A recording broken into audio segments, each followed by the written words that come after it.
Okay, good afternoon, everybody. Good afternoon, sir. Good afternoon, sir. Good Good afternoon. afternoon, sir. Good afternoon. Uh, Thank you very much for joining with us today. Last week we didn't have the classes because of May Day, so we thought better to give it a holiday. Right. Uh, Last week, no, week before last, we finished or we completed documentary collection. Am I correct?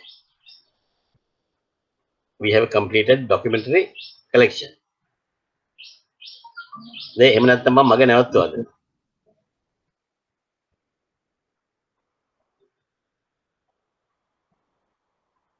Please talk. Have you Finished. done? Have you done the questions also? I Yeah. think. Yeah. Huh? Yeah, we did the questions also. Yeah, we did the questions also. Right. Okay. Today I'm going to now. By now, we have discussed out of the 4 payment methods. We have discussed 3 payment methods in detail. The final, popularly known as letter of credit, LCs. Document credit කොහොම ගොඩක් සමහර customers දන්නෙත් නෑ. Even a 4th or straight, 5th or straight customers, everybody they know by the name LC, right? LC means documentary credit, right? Documentary credit is the correct name because the entire transactions are based on documents. We are not bothered about the goods. We are only bothered about the documents. That is why we say documentary credit, right? So this is the final payment method. Unlike the previous years, what I thought was recently, now you guys are learning. I don't know what is your age in most of the people, but I am sure majority are below 35. Majority are below 35, right? And you told me majority of my class, the students in this class, are working in international trade operations, right? And majority are below 35. And anyway, most of the people maybe below 50 or 45 or 50, there may be few people, right? So you think that after you learn DIT, then your learning process is over. No, this is only the beginning. This should be the beginning, right? Because with you people, I'm going to discuss a lot of things. I want to open your eyes, open your mind, and think rationally. So when you start thinking like that, then you will go looking for more and more details. The last 1 week, more than 1 week, about 10 days. It has because I was under self quarantine for about 12 days. So I didn't go anywhere, confined to my room, right? And I went through the websites and start learning more and more on international trade, right? That's the way you have to do it. Recently, I came across some nice questions and answers by Gary Collier, the famous Gary Collier. Whenever you have a question, in your banks, most of the people, they used to write to Gary Collier. He is like an authority in the ICC, right? And he is very supportive, like me. I mean, I'm also doing the same thing. If somebody asks me a question, if I know the answer, I will give them immediately. Otherwise, if I'm not sure about the answer, I will refer it and then go back to them. Right? Same way, the Gary Collier is also answering these people's questions. And he has a website. In that website, I went through the website and I got some very good questions on documentary credit and documentary collections. So what I'm going to do in future, I will give you a few questions, about 5-6 questions a day, so that those are all practical questions, right? All are practical. Sometimes you may have gone through those questions, the scenarios. So you can discuss with your colleagues in your department, and if you want to discuss with your bosses, right, and come back with the answer. Right? So always, if you are working in trade, always try to discuss with your bosses so that you can get more in-depth knowledge into this. So likewise, I will give certain questions from next week. Right? Okay. Today I'm going to discuss with you documentary credits, or in other words, LCs. Right? Under this session, we are going to learn what a documentary credit is and its main features. Then the principles that determine the processing and interpretation of documentary credit. Right? Then responsibilities and risk of each party is involved, the various types of DCs, and ICC rules for DC operations. Last time, week before last, the last class, I asked you guys to go through the URC 522, start reading URC 522.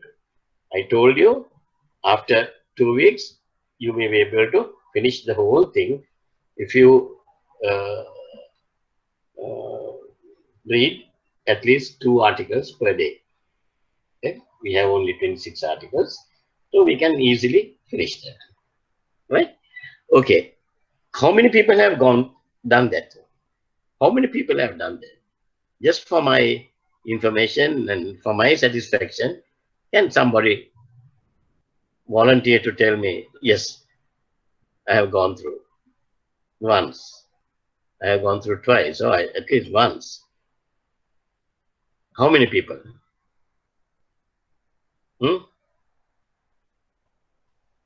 Not a single? Went through one, sir. You went through once. Very good, Puta. What's your name? Malik, sir. Malik. Malik. I think if it's a physical class, I would have given you a clap, right? Because Malik has gone through once, right? You may be having issues, right? We'll discuss. If you have issues, we can discuss, right? Once we finish the class, I'm ready to discuss your issues. Anybody else? Anybody else?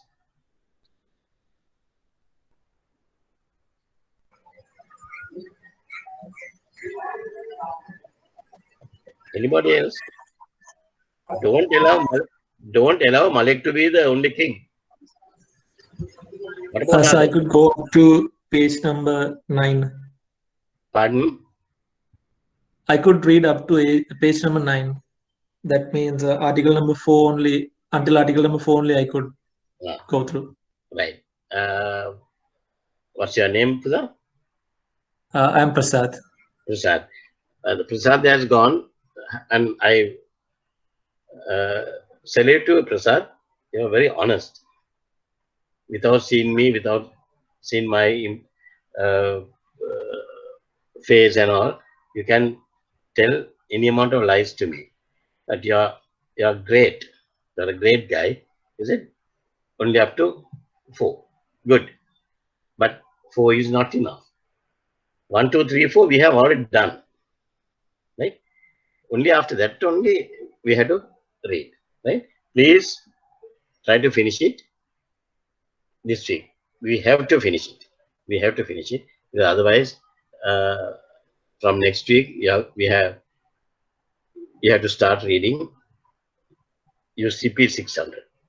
Right? Then you won't be having any time. Right. Yes. Then these are the learning objectives we are having. Others, please start reading immediately. Right?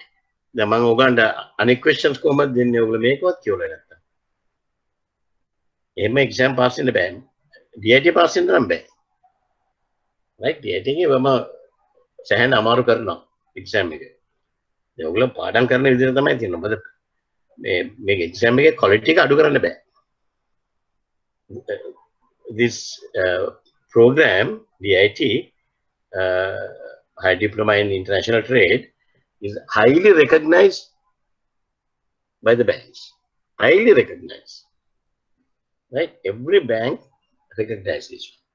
So when it comes to promotions and all, they always consider this. So I can't allow the quality to go down. We have to maintain and we have to improve the quality. Right? It is up to you. It's in your hand. Definition of a LC. A documented credit is an irrevocable undertaking.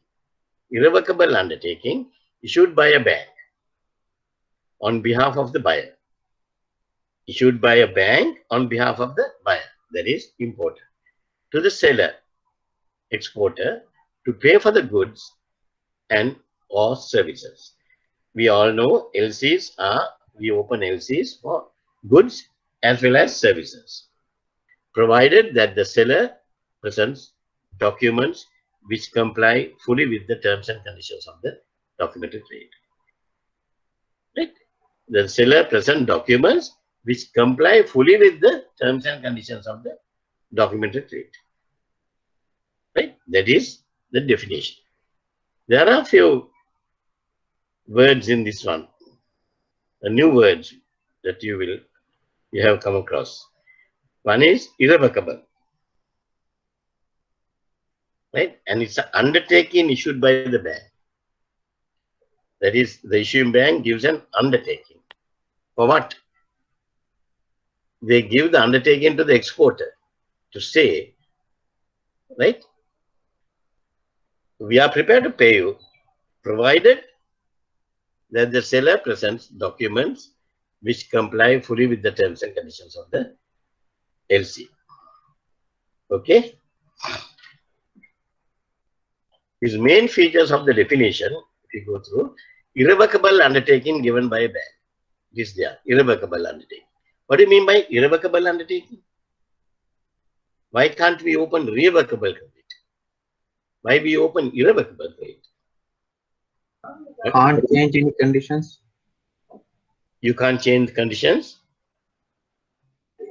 It's mean වෙනස්කම් කරන්න බැරි. Oh, වෙනස්කම් කරන්න බැරි. බැරිද? පුඩෝ. We can. With buyers and sellers agreement. Right. There you are. You can do amendments, or you can, if you want, you can cancel the LC. But you can't do it. You cannot do it without the consent of the beneficiary or the confirmed bank. Right? You have to have the consent. Then banks only deal with documents and not the goods. Right? That's UCP 600 Article 4A. Banks only deal with documents and not with goods.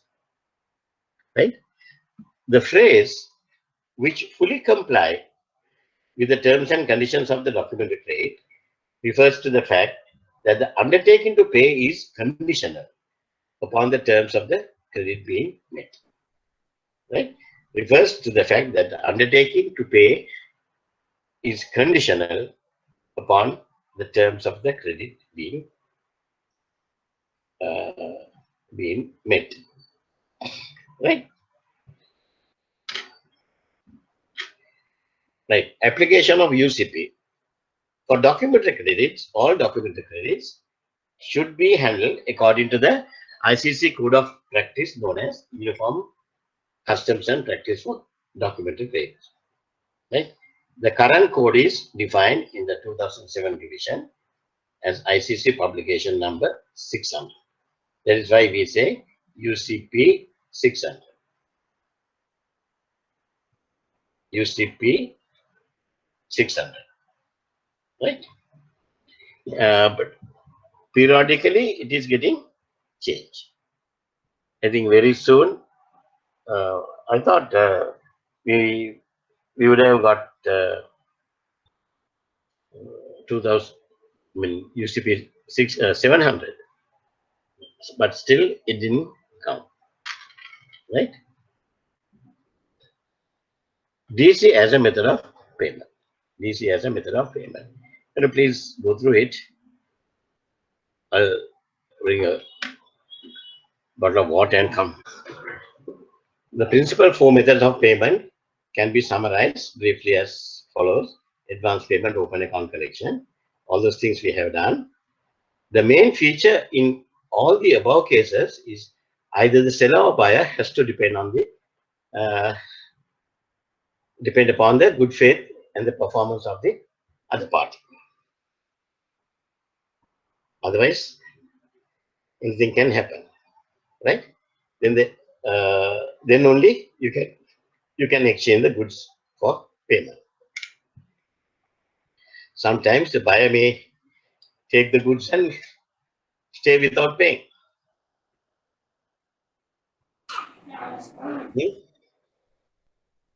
That is under which payment method? Buyer will take the goods and abscond without paying the money. Under which payment method?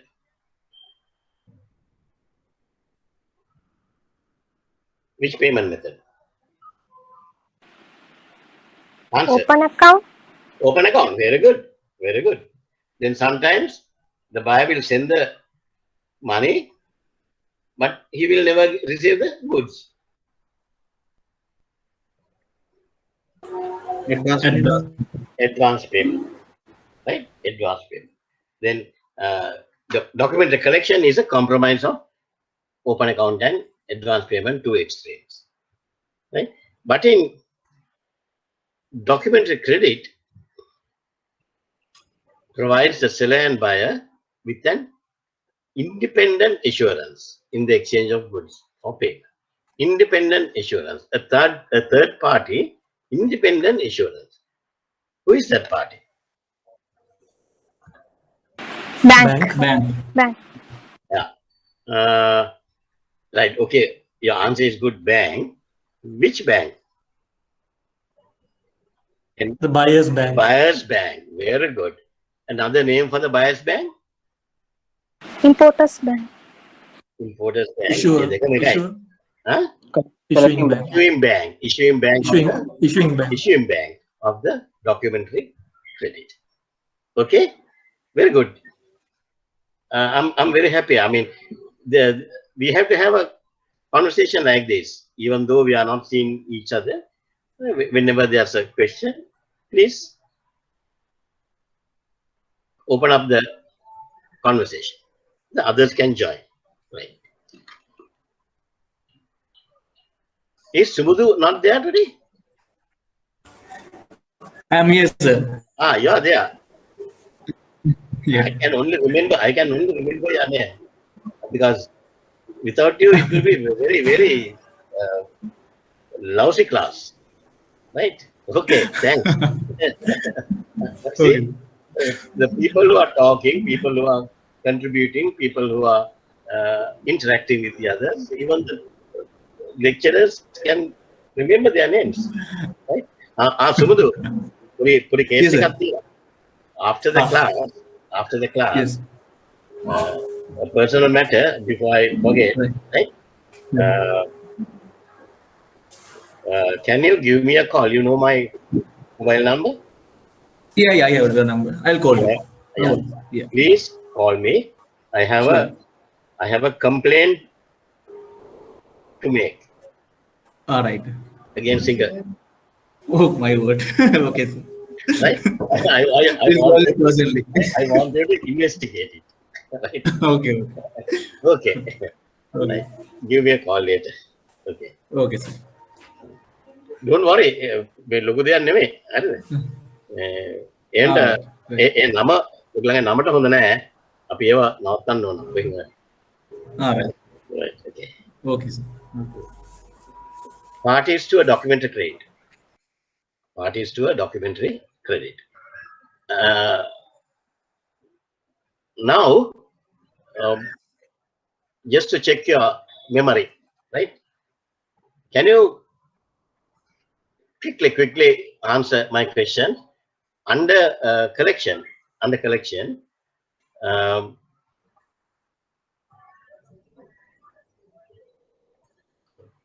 what are the names for exporter? Principal. Principal. Another one.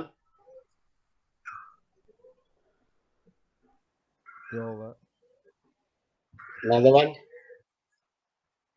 Seller. Seller. Very good. Another one. Beneficiary. Beneficiary. Okay. Then exporters bank. Beneficiary bank. Remitting bank. Remitting bank. Very good. Remitting bank. මොකද පුතේ ඔයාගේ නම දුව? දුවත් answer කරන්න. Brightney. Brightly. Yes. Yeah, from DFC is it? Standard Chartered, sir. Standard Chartered Bank.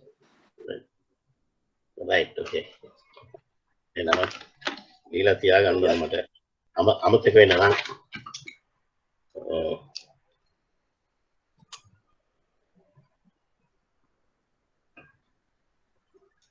Anybody in working for HSBC? Anybody working for HSBC? Or Canada? Okay, fine. Then under collection, what is importers bank? Collecting Collecting bank. Presenting bank. Presenting bank. Very good. Right. Importer. Buyer. Drawee. Very good. Drawee. Right. Now, like that, for parties to a documentary credit also, we will have a separate terminology as per the UCP 600. Right. The importer or buyer is known as applicant. Why he is known as applicant?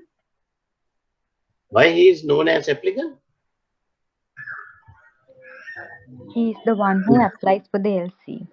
Very good. He is the one who applied for the LC. Super. Whoever a person applies is the applicant. Right?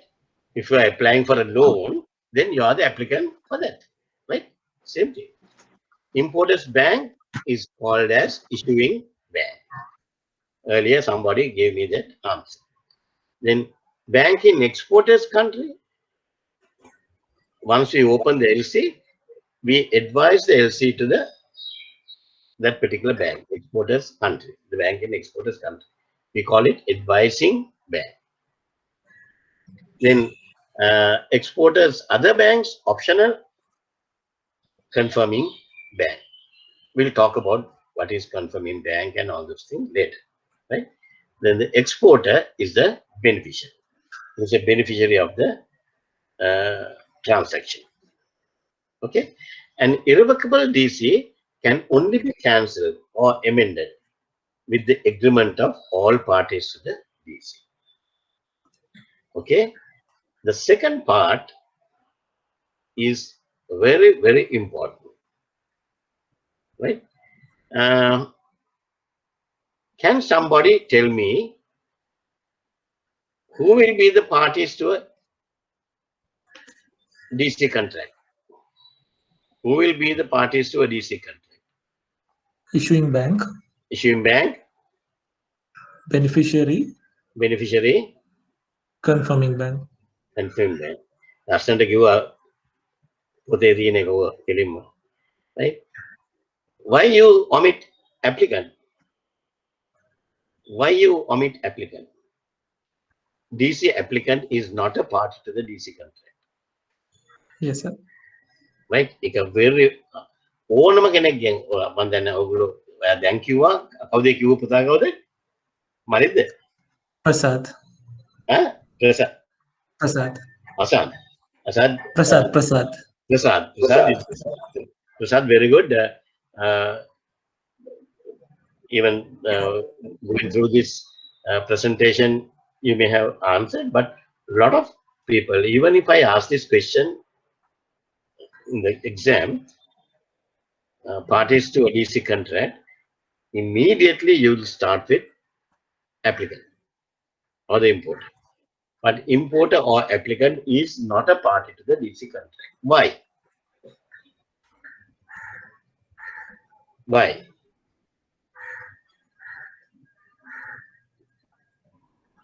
Why?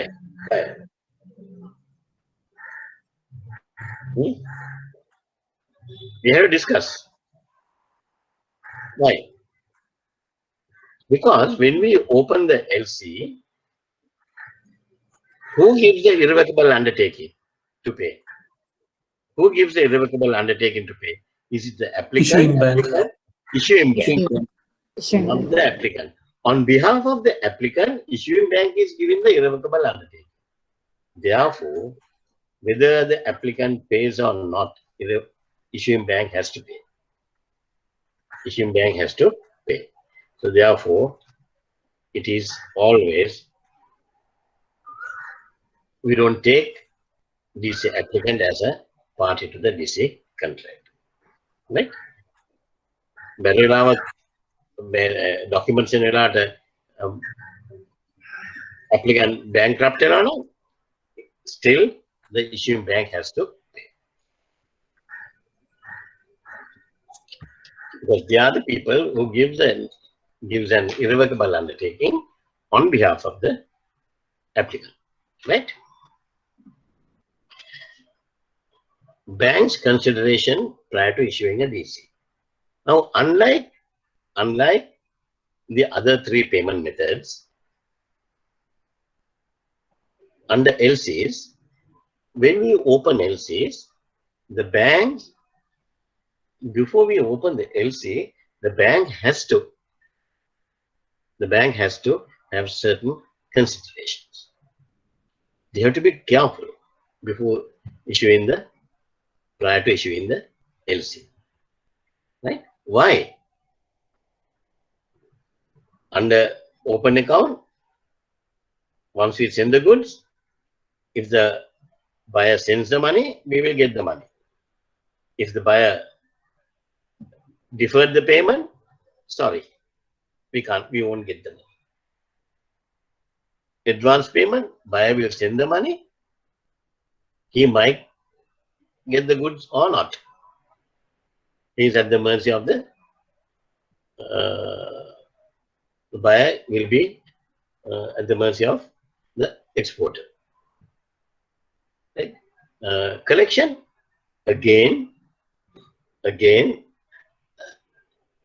the buyer may abscond the payment. Right? But when we issue a LC, then the issuing bank cannot say,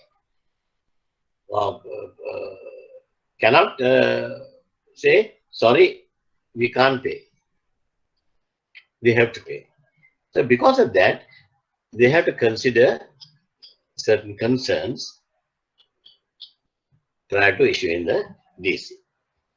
because that is their obligation, right? And it's an irrevocable undertaking. So therefore, before we open a LC, unlike the other three payment methods, we have to have a facility to open the LCs. As a DC constitute a definite obligation for the issuing bank to pay against the presentation of compliant documents. We have to have a facility, right? Hence, the customer should have an appropriate and adequate import facility. Otherwise, customer will say, sorry, I can't pay because I didn't have any security. Aim back. Facility ka number 1. Then the general security agreement. I don't know how many banks are having this, but I'm sure I make question එක කලිනුත් කීප දෙනෙක්ගේ අනෙක් classes වලිනුත් අහලා තියෙනවා. හැමදාම මට උත්තර ලැබිලා තියෙනවා. දැන් ඔයගන්ට different, it cannot be a different thing. General security agreement to provide the following rights to the bank: pledge undertaking, settlement authority, and right of recourse. This general security agreement is a covering security document for DC operations, right? Most of the banks, they have. HSBC, yes, they have. We call it Trade Finance General Agreement, TFGA. Standard Chartered, they also have. I don't know what you call. Is it GSA there? General Security Agreement there? What is that? About more than 23 years to 24 years now, so I can't remember.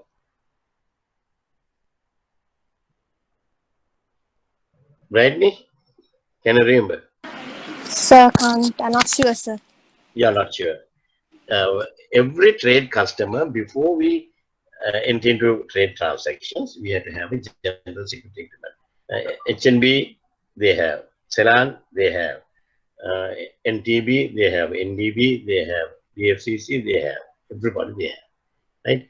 If you are working in trade finance department, next time, when you go to office on Monday, but some people are working from home, when you, next time when you go to office, ask for general security agreement for trade finance customers. I don't think the specimen is with the trade finance department.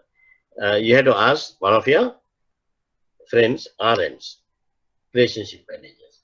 They are the one who gives the facility to the customer and get this document signed, right?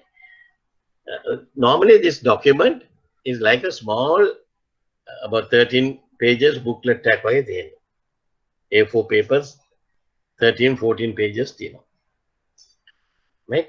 Podi akuring,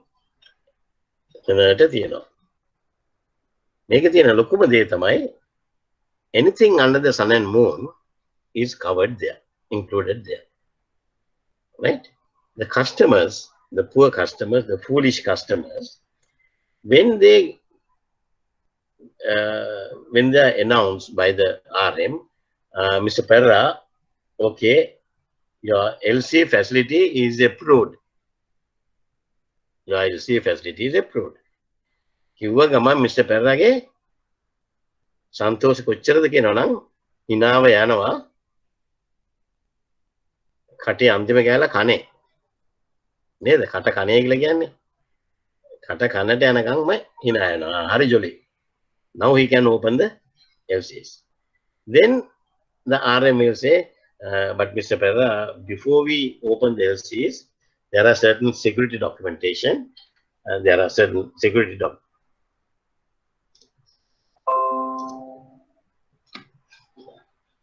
Want to pay no.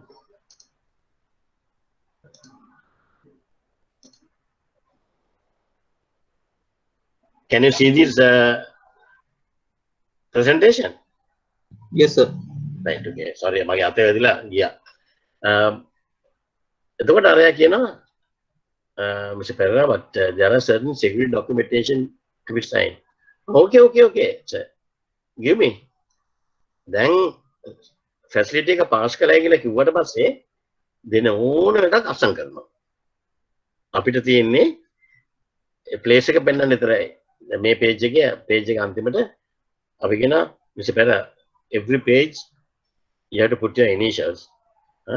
The page number 6, 9 and 14 you have to put your full signature. පෙන්වන්න sir, පෙන්වන්න දැන්ට කියලා අසං කරනවා. I think facility එක හරිනේ. හැබැයි මිනිහා දන්නේ නැහැ ඒ අසං කරන්නේ එයාගේ death certificate එක කියලා. එයාගේම death certificate එක මිනිහම sign කරගන්න. ඕක කතා කරන්න යන්න එපා customers එක්ක. Right? But general security agreement, if you get a chance to, all the banks are having, and 98% of the contents are similar. 98% of the contents are similar. ගොඩක් banks වල මගේ මේ මම හදපු ටික තියෙනවා එහාට මෙහාට පොඩ්ඩක් modify වෙලා. right? නැත්නම් අපි තමයි දැන් හදලා අවුරුදු ගානකට කලින් දුන්නා. හැබැයි මාත් ඔක ඉගෙන ගත්තේ Standard Chartered and HSBC. Standard Chartered and HSBC, both banks they had because they are international banks. Lanka banks වල වැඩි තිබුණේ නැහැ.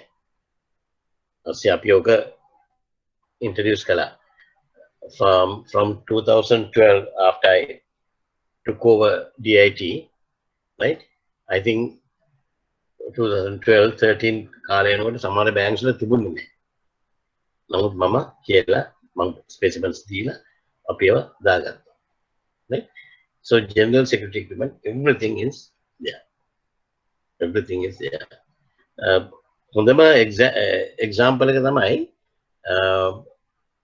when you sign the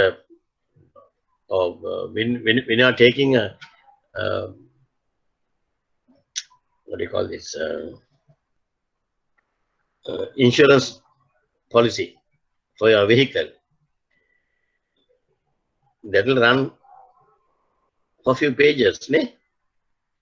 Pages atak විතර දෙනවා policy එක. මෙතන ඉන්න පුතාලා වාහන තියෙන කට්ටිය කී දෙනෙක් insurance policy එකේ beginning to end කියවලා තියෙනවද? policy beginning to end කියවලා තියෙනවද? කී දෙනෙක්?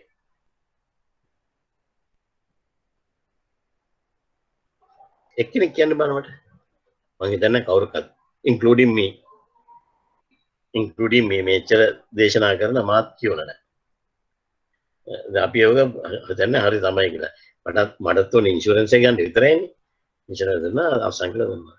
ඇක්සිඩන්ට් එකක් වුණාම අයියෝ ක්ලේම් කරන්න ගියාම මේක නෑ. ඒව නේද අපිට අපේ එක්ස්පීරියන්ස් එක. About few months back I met with an accident. Claim එක ගන්න ගියාම no. Why? No sir. In the policy it's very clearly we have mentioned that. Who has gone through the policy? Nobody. Right? මොනවා කියන්නේ? මම අසං කරලා ඉවරයිනේ. Then I am committed. Right? General security agreement is also like that. Right? We say හොඳම මේක ගහන GS එකේ අපි දාන්න නැත්නම් අපි සාමාන්‍යයෙන් when you are financing under LCs, we are financing without recourse to the customer. Bill negotiation under LC means we are negotiating the bill without recourse to the customer. That means if something goes wrong, we can't debit the customer and collect the money. Right? Excuse me, sir. Yeah. Is this like establishing a LC limit to the account of the customer? No. Something LC limit is separate thing. First you have to set up the LC limit. Okay. And this is a security document. This is security document. Okay. This is security document. Then if you are setting up a LC limit to the customer, you have to take it as a security, is it? These are the this particular document is a must as a security document. Security document. Okay. Right. Okay. Now, under the LC, when you are negotiating a bill, when you are negotiating the bill, we negotiate without recourse to the customer. Without recourse to the customer, without recourse, customer is not responsible. At the risk of the bank, we do it. That's a theory, right? We do it without recourse to the customer. Make a දාලා දෙන එක line එකක් 13th වගේ 12th 13th මිනිස්සු බලන්න යනකොට ඔය ටිකක් බැලුවා පස්සේ චූටි අකුරෙන් කියවන්නෙත් නැහැ. ඒක දාලා දෙනවා. Even if you finance the bills without recourse to the customer, it will be recourse to the customer. දැන් මොනවද කියන්නේ? උසාවියට යනකොට UCP 600 articles අරගෙන lawyer ට ගිහලා කතා කරනවා. දැන් මේවා cases ගිහලා තමයි මම standard chartered එකේ court cases මම අවුරුදු 4ක් විතර handle කළා. From 89 to 88 to 92 I handled the court cases. When you go to the courts, the customer's lawyer will say, under the UCP 600 Article 12, these people, the bank has negotiated the document. By negotiation means without recourse to the customer. Then how the hell the bank is asking the customer to pay? The mistake has been done by the bank. Oga thamai argument එක. Right? Oga thamai argument එක. එතකොට මම කරන්නේ වැඩේ හිමීන් සැරේ අරගෙන මගේ lawyer ට දෙනවා customer ගේ GSA එකේ copy එක. This is what he has signed. I can't talk now, I'm not a lawyer. Then we have to go through our lawyers, bank lawyers. The lawyer to the just see. Then the lawyer will go through the thing and then they will say, Your Honor, I am submitting this document which has been signed by the customer. Even if you finance the bills without recourse to the customer, ultimately it will be under recourse to the, without recourse, it will be under recourse to the customer. Sign put initial at the initial at the Balan, I think full fund again, facility approved, right? It then not do right. Customer will be asked to pay the dues to the bank, whatever the outstanding. He has agreed, right? But some companies, I'm just discussing these things. Mature detail discuss කන්න මම මේ යන්නේ ඔයගොල්ලන්ට මේවා තේරුම් ගන්න දෙන්න. කවදා හරි ඔයගොල්ලෝ තමයි ඔයගොල්ලන්ගේ banks වල I pray for that. I pray the God for that. You have to lead the departments. එතකොට ඔයගොල්ලෝ දැනගන්න ඕනේ මේවා. Right? කට උත්තර නැහැ customer ට. my car accident මාස 3ක් ඇති මං claim එක දාන්න no sir we are not paying for this one. How? So it is there in the policy. How the කියවලා තියෙනවා? How the කියවලා තියෙනවා? මගේ vehicle එක හදන්න 2 weeks යනකොට මං කාය එකක් කිව්වා මට. No sir we can give you policy. ඒවා change කළා අපි මේ අලුත් policy එකේ කියලා කියනවා. Policy එක අවදාකත් මේ ගන්න. I can't argue, right? So that is general security agreement is very, very important. And there are certain names, change way names. Banks like for example, HSBC's TFG, Trade Finance General Agreement, Standard Chartered again or GSA GSA but serves the same purpose. Then status report on the beneficiary. When we are dealing with the unknown party, always try to get a status report on the beneficiary. You can get the status report through your bankers. Depending on the value and the type of the goods. It is always, I recommend to get a status report on the beneficiary. Right? Then the goods. Consideration should be given to whether the DC is being open to import goods that are considered usual for the particular customer. Very important. Right? Whether customers' normal course of business, these are the goods they are handling. Right? E.H. Korea and Sons, they are dealing with furniture. So if E.H. Korea is opening LCs to import bee onions and potatoes, then you have to be careful because that is not their business. Right? Workability of the DC. The question, does the transaction make sense? Should always be addressed before issuing the DC. Does the transaction make sense? Right? If you have common sense, you can overcome a lot of issues. Right? Insurance.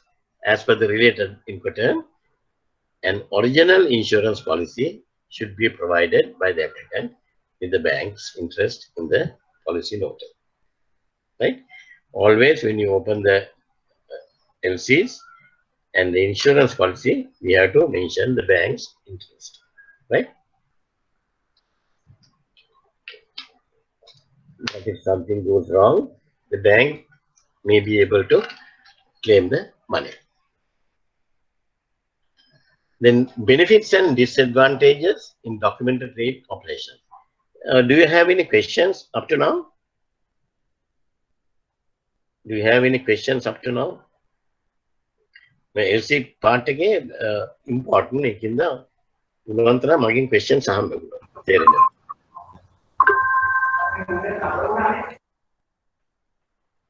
Hello. Do you have any question? No. Right. Benefits and disadvantages in documented trade operations. Okay. What are the benefits for the buyer? Payments are made on his behalf in return documents that represent return of documents that represents the goods and give him ownership of them. Right? For the buyer, the payment are assured. For the seller, he can look to the issuing bank for payment. Right? He can look to the issuing bank for payment instead of relying on the ability or willingness of the buyer. Whether the buyer wants to pay or not, the seller can rely on the issuing bank. Right? Disadvantages for the buyer, he may have to provide a marginal deposit when the documented trade is open. He may have to provide a marginal deposit. Or if he doesn't have a security, that means a facility, then he has to have marginal deposit. Right? Then for the seller, he cannot obtain payment unless he complies with the terms and conditions of the documentary trade. If the seller doesn't comply with the terms and conditions of the documentary trade, he will not get the money. Right? Banks' role in DC operations. Banks' role in DC operation. Assist in the settlement of international commercial transactions. Then provide safeguard for the parties involved. Unlike the other payment methods,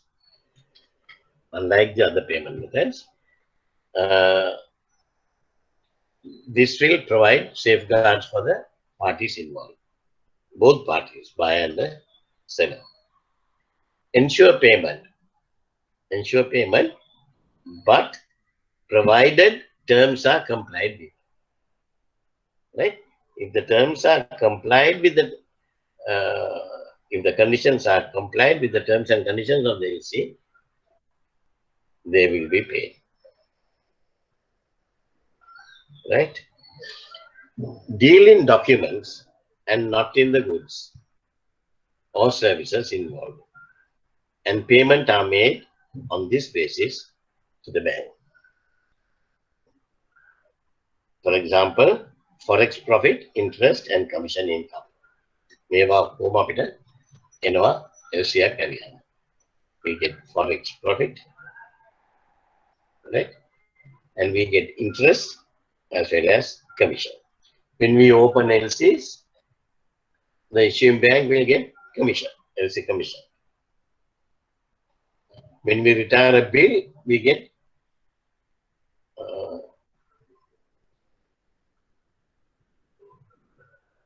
right? This forex profit, interest, commission, kumapita bank LCI kariyama hambelithina profit. Now we'll see the DC cycle.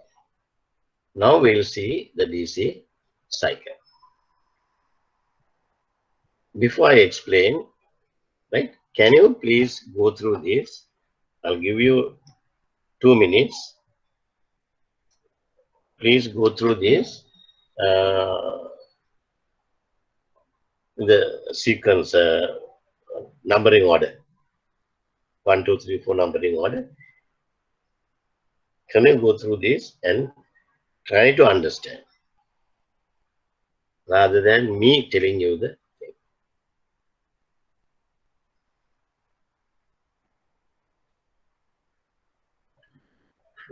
thing. First one, I'll give you the start. First one, between the applicant and the beneficiary, first and foremost, you have to have a commercial contract. You have to have a commercial contract. All right. It's in the end about.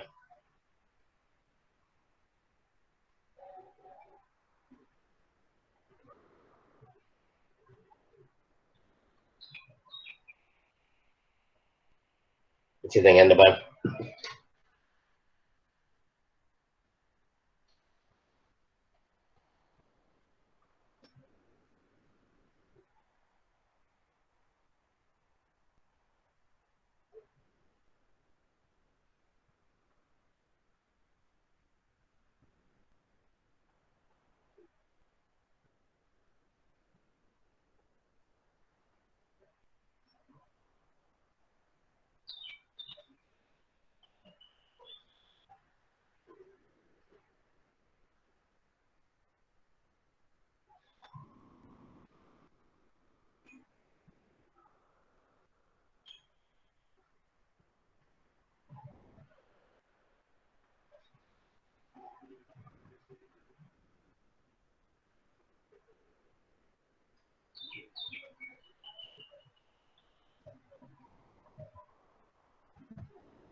Okay, we've gone through this.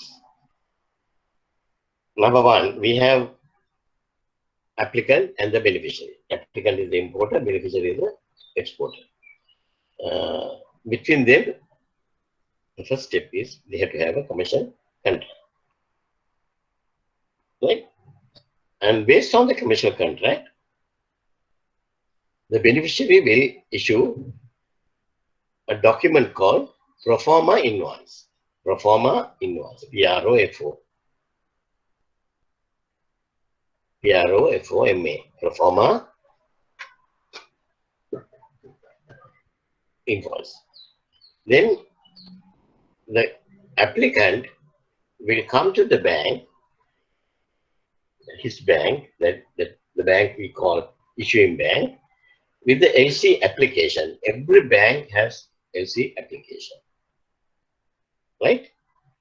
Every bank has LC application. Have you seen the LC applications in your respective banks? Right, me?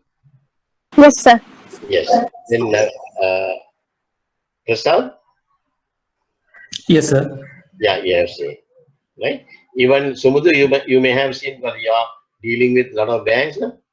And when you are opening LCs, Yes, each sir. bank has their own LC application. Right? Yes. Yes. Right. Yeah. Then it's not a new thing. This LC application is also uploaded to the system by Menaka. I think you can refer it. Right? Then the customer, when they are coming to the bank, they will not come with the commercial contract. Now I am talking especially to the trade guys, especially to the trade guys. If the customer submit the LC application with the commercial contract, please return it to them. Please return it to them. Right? මීටරේ පරතරේවත් යන්න එපා. හරියට නිකන් commercial contract එකක් ඔයා ගාවට ගෙනල්ලා customer question කරන්නේ ඒකේ clarification එකක් අහන්න එනවා නම් අනේ සර් මට මේ contract එකේ මේ clause එක තේරෙන්නේ නැහැ sir, can you please explain to me කියලා කිව්වම අපේ මිනිස්සු කපාට හිතනවා අපිට එළිය දන්නේ කවුද? customer මයිගාවෙන් අහන්නේ ඒකනේ. අනේ සර් ගලොත් කියලා අහන්නේ ඒකනේ. එයාට තේරෙන්නේ නැහැ කියලා. ඉතින් මෙයා අර contract එක බලලා they go they start advising the customer. But never, please do not see the contracts and do not touch the contract. It is like corona, COVID-19 වගේ තමයි. ඇඟිලි දෙකෙන් අල්ලලා විසි කරන්න ඕන customer contract එක. මම මේ ඇත්තටම කියන්නේ. කොයි වෙලාවකවත් customers ගෙනල්ලා අපෙන් අහනවා සර් මේ contract එකේ මට මේ clause එක තේරෙන්නේ නැහැ. ඒතර ඔයගන්න කියන්න තියෙන එක ගිහිල්ලා අහගන්න වෙන කාගෙන් හරි. I am not supposed to see the contract. Please do not see the contract. Do not ask for the contract. Commercial contract. And ultimately, you will be a party. If something happens, you will also be a party. If you go through the contract and advise the customer. Right? Apigane pro forma invoice. So with the pro forma invoice, we fill the DC application and we'll go to the issuing bank. Then the issuing bank will issue the LC and advise by SWIFT to the advising bank. Advising bank is exporters bank in exporters bank domiciled in exporters country. Domiciled in exporters country. Right? Then when the advising bank receives the LC, they will act as a post office. They will act as a post office. Right? Post office එකට ලියුමක් අහම මොකද කරන්නේ? Post office එකට ලියුමක් අහම මොකද කරන්නේ? They will deliver to the correct place. They will deliver to the correct person. Okay? Will the postmaster or the peon, postal peon, will they open the letter and read the letter and then deliver to you? No, sir. No. Right? බැරි වෙලාවත් love letter එකක් නම් අර ගෑනම suggest කරලා තියෙනවා නම් අපි මේ ගෑනමට ආවයි කියන්නේ අර පිරිමි ළමයා suggest කරලා තියෙනවා අනේ darling අපි මේ next Saturday DIT class එක cut කරලා ගෙදරින් එනවයි කියලා ඇවිල්ලා we'll go for a matinee show. ඔක තමයි දැන් ලියුම වල තියෙන DIT ක්ලාස් එකක් කරලා යන් අපි ෂෝ එකක් බලන්න. right? එතකොට අර පෝස්ට් මාස්ටර් කතා කරලා කියනවා මේ දුවේ මේක එහෙමට අවුෙන්න එපා. එහෙම යන්න එපා. ක්ලාස් එකක් කරලා මේ අකුත් එක මුකුත් දන්නේ අපි එහෙම ඇඩ්වයිස් කරනවද? නෑ. ඒගොල්ලෝ ඇඩ්වයිස් කරන්නේ නෑ. ඒකම තමයි කියන්නේ අපි advising bank is acting as a post office. They will see the authenticity of the LC. Authenticity of the LC. If it is, if the LC is opened by MT 700 Swift formatting, you know, the auto authenticator. Authenticity එක තමයි ඉන්නෝ බලන්නේ. Postmaster බලනවා ලියුමක authenticity එක. Otherwise they will not deliver. What is authenticity they check?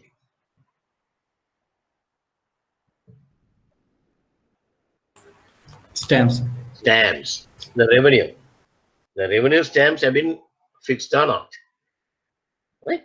ඒක තමයි authenticity එක. Very good. ඒ වගේ තමයි බලන්නේ. ඒක නැත්තම්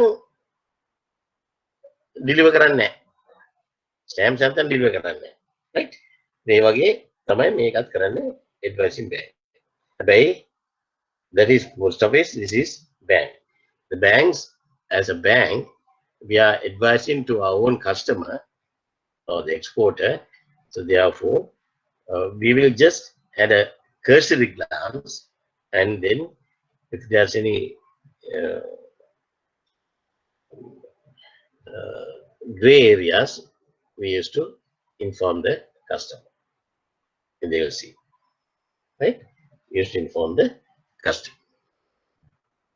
ඒ ටික ඔගොල්ලෝ ඔළුවේ තියාගන්න ඕන.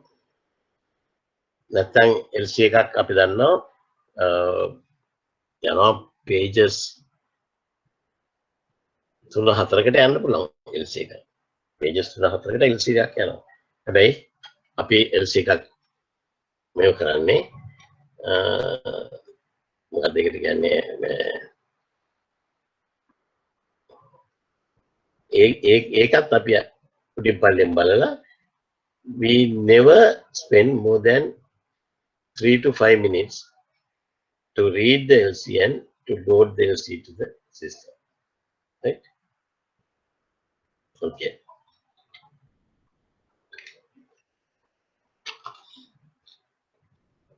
Uh, 5 minutes තමයි යන්නේ. දැන් මම ස්ටෑන්ඩඩ් චාර්ටර් මේ නෑ HSBC ඉන්නකොට අපි දවසකට LCs 90ක් විතරගේ ඇඩ්වයිස් කරනවා.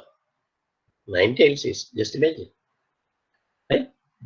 ළමයි 3 දෙනෙක් විතර දාලා දඩවැඩ ගාලා LCs ඇඩ්වයිස් කරනවා.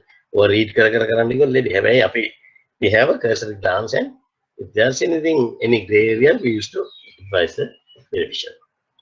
Then once the beneficiary receives the LC, he will go through the LC, and if he doesn't have any clarifications, according to the LC terms and conditions, he will ship the goods and give the documents, number 6, documents to the beneficiary, documents to the advising bank. Advising bank. Then the advising bank, from that point, we call this bank a negotiating bank. Negotiating bank. This is the bank is going to negotiate. And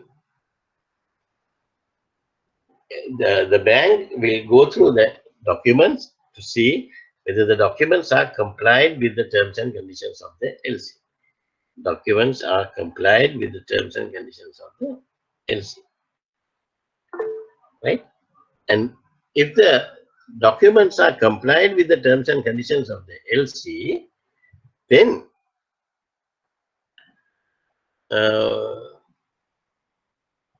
they will, if compliant, they will pay the customer immediately. They will pay the beneficiary immediately.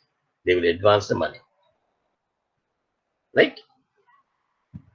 And then they'll send the documents to the issuing bank. Then the issuing bank will also check the documents, and if the documents are complied with the terms and conditions of the LC, they debit the applicant and then send the money to the number 9. Reimburse if compliant to the advising bank or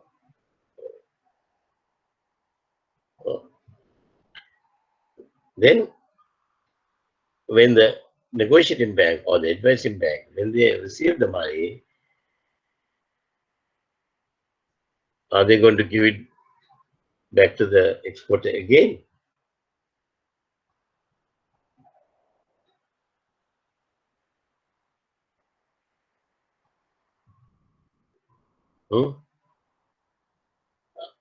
Are they going to give the money to the beneficiary? Yes or no? Are they going to give the money to the beneficiary? No, because they have already given the money under Article 7, under point 7. They have negotiated the documents, right? Negotiation means giving value, right? Giving value. Okay, fine. Fine. Now tell me, negotiation, number 6 and number 7. Number 6 and number 7. Now, when they submit the documents to the negotiating bank, earlier it was advising bank, now we call negotiating bank. Same bank, right? But two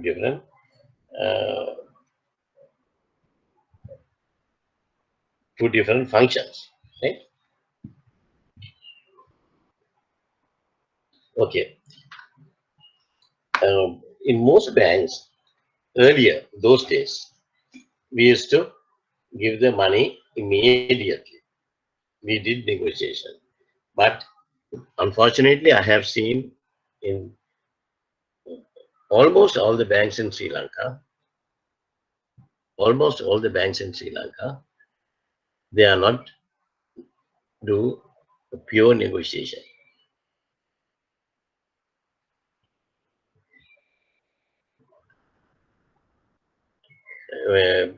ඒගොල්ලෝ කරන්නේ negotiation කියලා documents ටික යවනවා issuing bank එකට.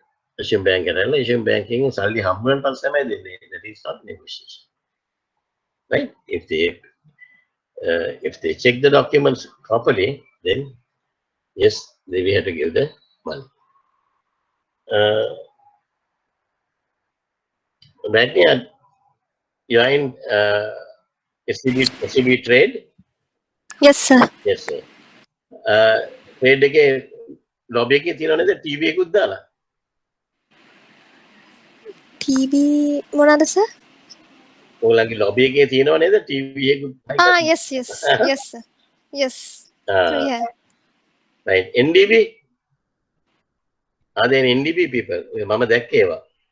NDB එකේ lobby එකේ TV trade lobby එකේ TV එකක් හයි කරලා තියෙනවා. මට මතකයි. Right? And banks වල ගොඩක් banks වල හයි කරලා තියෙනවා. Those days when I was working for SCB, they come and they give the documents, the customer number 6, documents submitted, and we check the documents and credit the money immediately. Right? So, ඒක තමයි අපි TV එක හයි කරලා තියෙනවා. අර මිනිහා document එක දීලා අරක TV එකේ දිහා බල බල ඉන්නවා. match එක දාට මම සල්ලි දුන්නත් යන්නේ නැහැ. අන්තිමට ඉතිරනවා.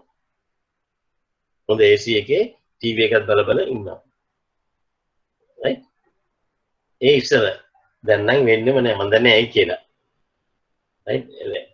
Real trade වෙන්නේ නැහැ දැන්. Real trade එක දැන් වෙන්නේ නැහැ. මිනිස්සු negotiate කරන්නේ නැහැ. For them, they say, once we send the documents to the issuing bank, when the issuing bank sends the money, I will pay you. That is not negotiation, right? But for the sake of DC cycle, you have to study this one. The questions AV cycle explain, right? Anything you want to ask? Anything you want to ask? Right. DC application. I think, do we have a, this is uploaded into your system. Can you see this Yes, sir. application? Yes, sir. Right? Okay. There. Okay, print out that this application again. When the customer submit the DC application, you have to allocate a DC number. DC number එකක් දාලා. ඒ DC number එක customer ඔක්කොම පුරවලා දෙනවා. DC number එක දාන්න ඕනේ අපි. Right? DC number කියලා right hand side එකේ උඩින්ම තියෙනවා. Right? That's the serial number. Now most of the almost all the banks are computerized. The number comes automatically. That you have to just write the number and verify the applicant signature. Very important, because the applicant is giving instructions, and on the reverse of the application, you get conditions where they indemnify the bank for any losses and everything. So we have to verify who has given the authority, whether that guy has the authority to give instructions. Okay. Now, for example, Sumudu, in your company, okay, if you say Maninda is having the authority to sign the LC application, but the junior clerk, he is the one who is filling the application. He is the one who filling the application, and if he signs and send it to the bank will refuse, because the bank is verifying the signature, right? Yes. So the authorized person should have to sign, right? Okay. Yes. That is why we have to verify the signature. මං දීලා තියෙන application එකේ මේ මං හදපු එකක් bank එකකට මං හදපු එකක් මේකේ මම SV කියලා දාලාම තියෙනවා. දැක්කනේ පල්ලා SV කියන්නේ signature verified. නැත්නම් signature verified stamp එකක් ඔය ගෙව්වේ නැත්නම් auditors ඇවිල්ලා ඒක අල්ලගන්නවා.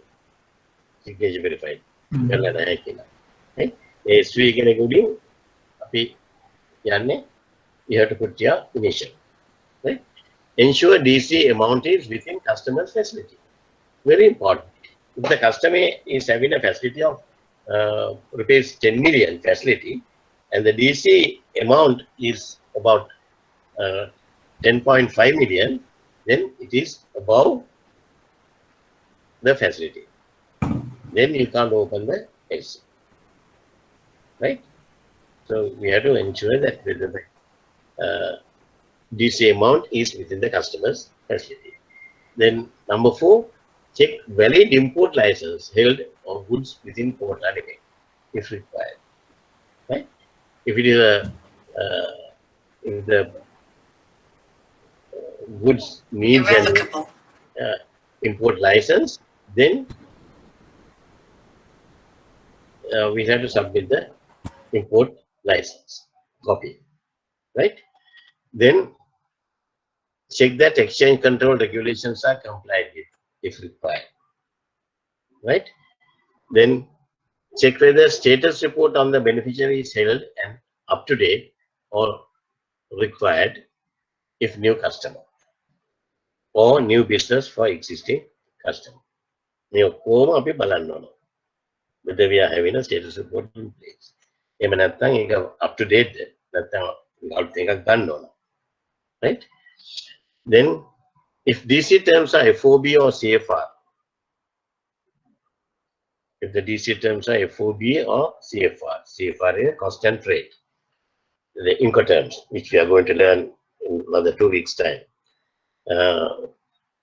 not CIF or CIP, applicant must provide an insurance cover. When you are learning Incoterms, you will come across that FOB and CFR, you have to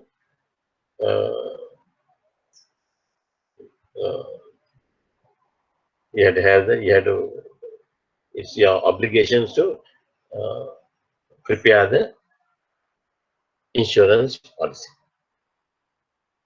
right? Balandeno.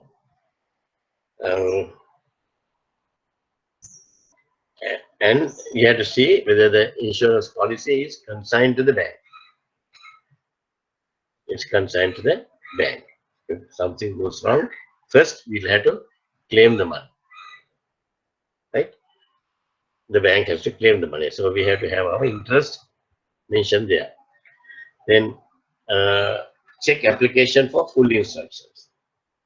When you go through the application, you can say, get a printout or get a copy of one of your applications in the department, right? And see that all the places it has to be signed by the customer, right? Check with applicant for instructions that are inconsistent, unclear, illegal, too detailed, complex, and confirm them with the applicants as soon as possible. When you receive the LC, if you see there are some ambiguous instructions, inconsistent instructions, unclear instructions, illegal ones, then you have to discuss with the applicant and get the thing sorted out, right? Inconsistent can goods, nature of goods, sugar kira. Api illanoa phytosanitary certificate for milk food kira. Right? Contradict.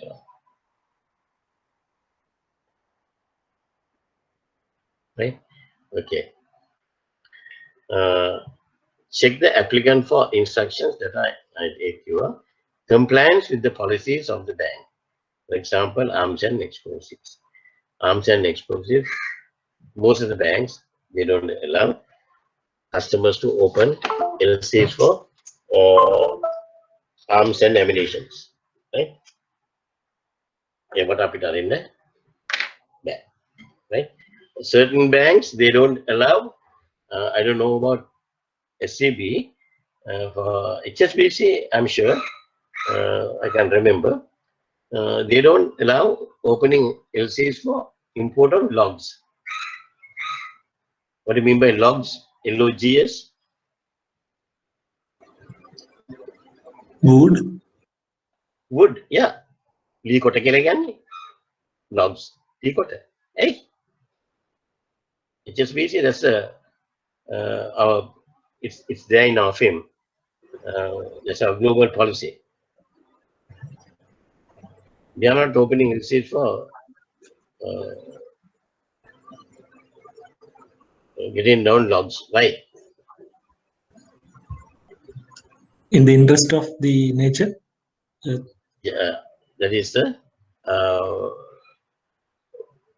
one of the global environment issues, right? If you cut down trees to get logs, then the global warming will go up,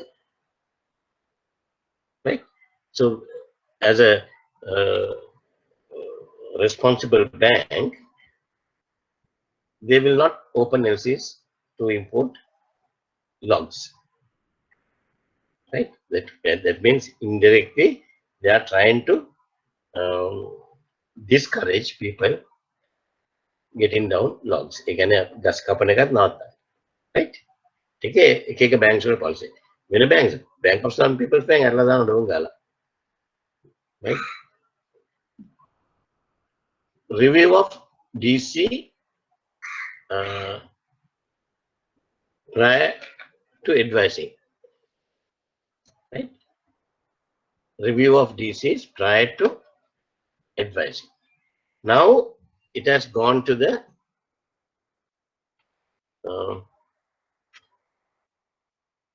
maker issuing banking appeals. Now we have done number 3, DC issued.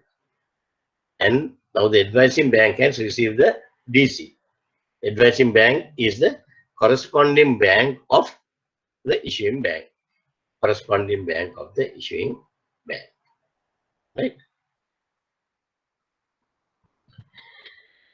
Then we'll see what are the advising bank before they advise LC, what are they have to review. What they have to review. Right? You won't believe all these things for experienced banker, it will take only 5 to 10 minutes to go through this. Okay, right. The number one is authentication is correct. Authentication is correct. What do you mean by authentication is correct? That means when you send the Swift message, you'll have to see whether we have received the correct Swift message. And normally, when you are sending LCs, when you are dispatching LCs by Swift, we use the Swift format MT700, MT700, right? Then DC has not already expired. DC has not already expired. Quickly we'll see it, right? If you have received a LC by MT700 format, finish. That's only we have to check. Then we know it is authenticated, auto-authenticated. Then DC has not already expired. Before we advise, we just see whether it is already expired or not, or whether it is expiring tomorrow or day after. If it is expiring tomorrow or day after, then it's our duty to inform the beneficiary, to call him, Mr. Perla, be careful, LC is getting expired tomorrow. I don't know how we are going to handle it. We have to inform them, right? Then goods are in accordance with those allowables as per bank's requirement. Allowables. Every customer, when we are giving them the facility, it's a must that we have to mention what are the goods they are going to tackle. Nature of goods, right? Then goods are not being shipped to UN US sanctioned countries. UN US sanctioned countries, if you are dealing with UN US sanctioned countries, you won't be able to get the money, and even if you send the money, it will be freezed, confiscated, and it will be freezed, right? Especially, can you give me some examples of UN US sanctioned countries? Iran. Iraq, another Iran. one, Syria. Iran, Syria, North Korea, North Korea. Good, good, good. Very Myanmar, good. Yes, from recently Myanmar, right? Right? Then the available with confirmation required instructions are completed. Right? We have to say available with which bank. Confirmation required or not. No. Then if it is confirmation required, then we'll have to add the confirmation, and whether if you like, right? We are going to talk about the confirmation later. Then DC amounts are not unusually large values. DC amounts are not unusually large values, round figures. In 2006, I have come across a fraud when I was with HSBC Bank, right? The amount was US dollars 3 million only. 3 million. US dollars 3 million. Right?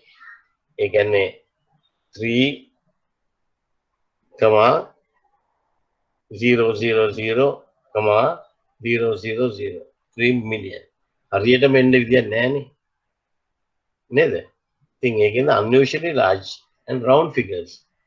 Round figures එනවා කියන්නම fraud එකක්. Right? Okay. DCs do not incorporate the ISBP into terms and conditions. I'm not going to touch that one. ISBP can a international standard banking practice. There are certain ISBP wordings or chapters. We should not include those things to the LCs, right? ISBP can name. DC does not contain any conditions which are unacceptable or impossible to comply with, right? The insurance requirement is declared in the DC. Insurance requirement is declared in the DC. All these things, if you get a DC and if you want to, if you have been asked to check the or review the DC prior to advising, how long you will take to finish all these things?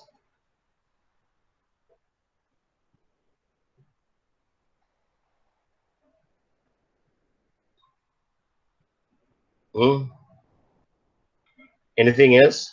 Okay.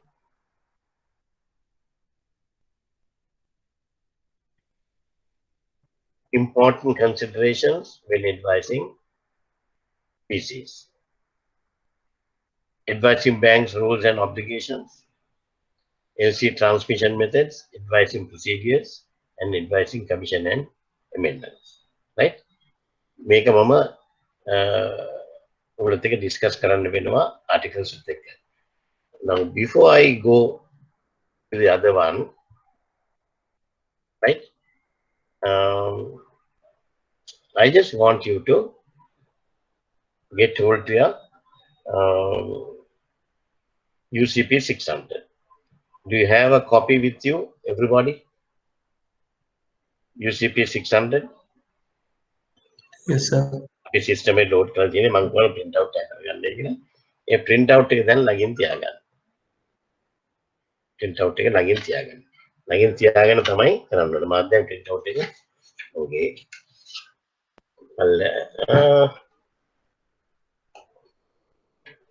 ඔල්ල තියෙන්නේ. නෑ මම ඒක තියෙන්නේ. Right. Right.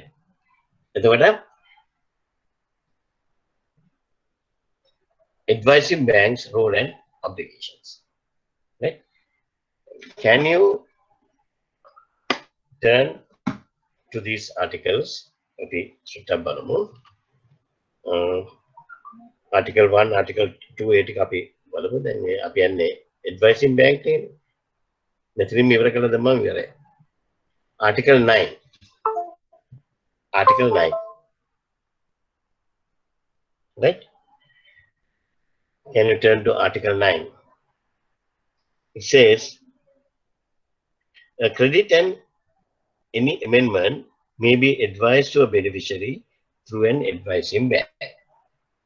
An advising bank that is not a confirming bank advises the credit and any amendment without any undertaking to honor or negotiate. Without any undertaking to honor or negotiate. Right?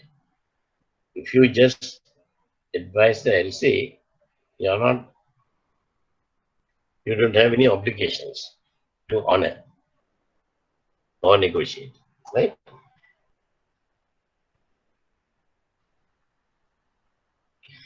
B, by advising the credit or amendment, the advising bank signifies that it has satisfied itself as to the apparent authenticity of the credit or amendment, and that the advice accurately reflects the terms and conditions of the credit or amendment received. Apparent authenticity of the credit. Make a verify signatures on the LC if the LC is received by May. Right? Api trade karna kale 1980s වල තිබ්බා.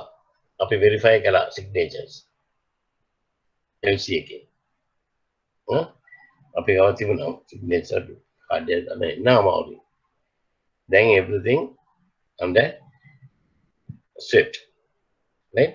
If you receive the LC by Swift, then you don't have to worry about the authenticity, right? If the LC transmitted through Swift, automatically authenticated. Mail එකේ આવත් තමයි අපි බලන්න වෙන්නේ signature එක verify කරලා බලන්න. Then the advising commission. So we have to see what sort of advising commission you are going to charge. Right? You people, I will recommend you to go through these articles, right? And then get some very thorough knowledge about Article 7, 8, 9, 10. 7, 8, 9, 10. Right? Now the advising role and obligations, precautions,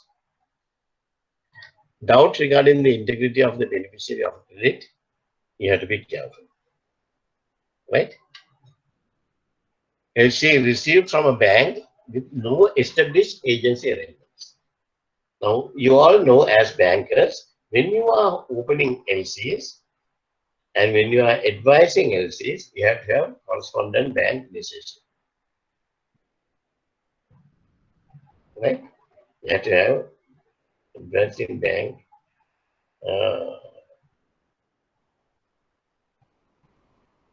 arrangements. Right? Even at the bank. Now, for example, Standard Chartered Bank. Standard Chartered Bank, worldwide, you are having branches. They are having branches in 45 or 46 countries, if I'm correct.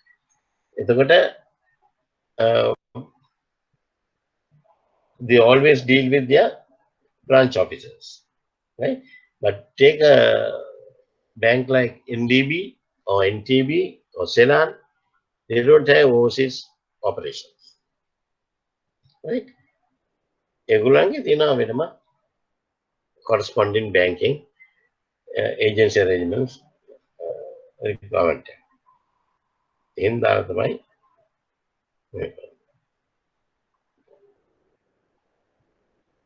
okay. Agency arrangements නැත්නම් අපි කරන්නේ නැහැ. Advising banks role and obligations precautions will continue. Doubt regarding the integrity of the beneficiary of a credit. If that LC beneficiary is one of your doubtful customers, right? Who is involved? You have a gut feeling that this guy may have involved with narcotics. Could business again. You have the right to say, no, I'm not going to advise this LC. Right? කෙලිම කියන්න පුළුවන්. එහෙම නැත්නම් වෙන්නේ අපිට අපි අමාරුක වැටෙනවා. Then LC not subject to UCP 600. ඒ වෙන්න පුළුවන්ද? LC not subject to UCP 600.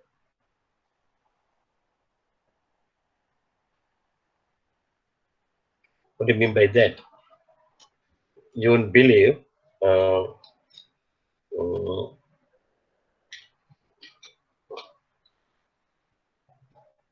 when I was with HSBC Dubai, once we had a LC coming from Nigeria, right? The male LC ke pudiyata gahana. Please be advised that this LC is subject to UCP 600K. Chuti අපෙන් ගහන්න. ඒකෙදී අපි හැමදාම බලනවා. බලනකොට අපි ඔළුවට යන්නේ UCP 600 එක තියෙනවා නම් අපි ඒක උතුරක වර්ඩින් එක කියවන්න යන්නේ නැහැ. ඒ අපි බලන්නේ මට විනාඩි 5කදී බලන්න පුළුවන් ප්‍රමාණයනේ. පට ගාලා බලන්න ඕනේ. right?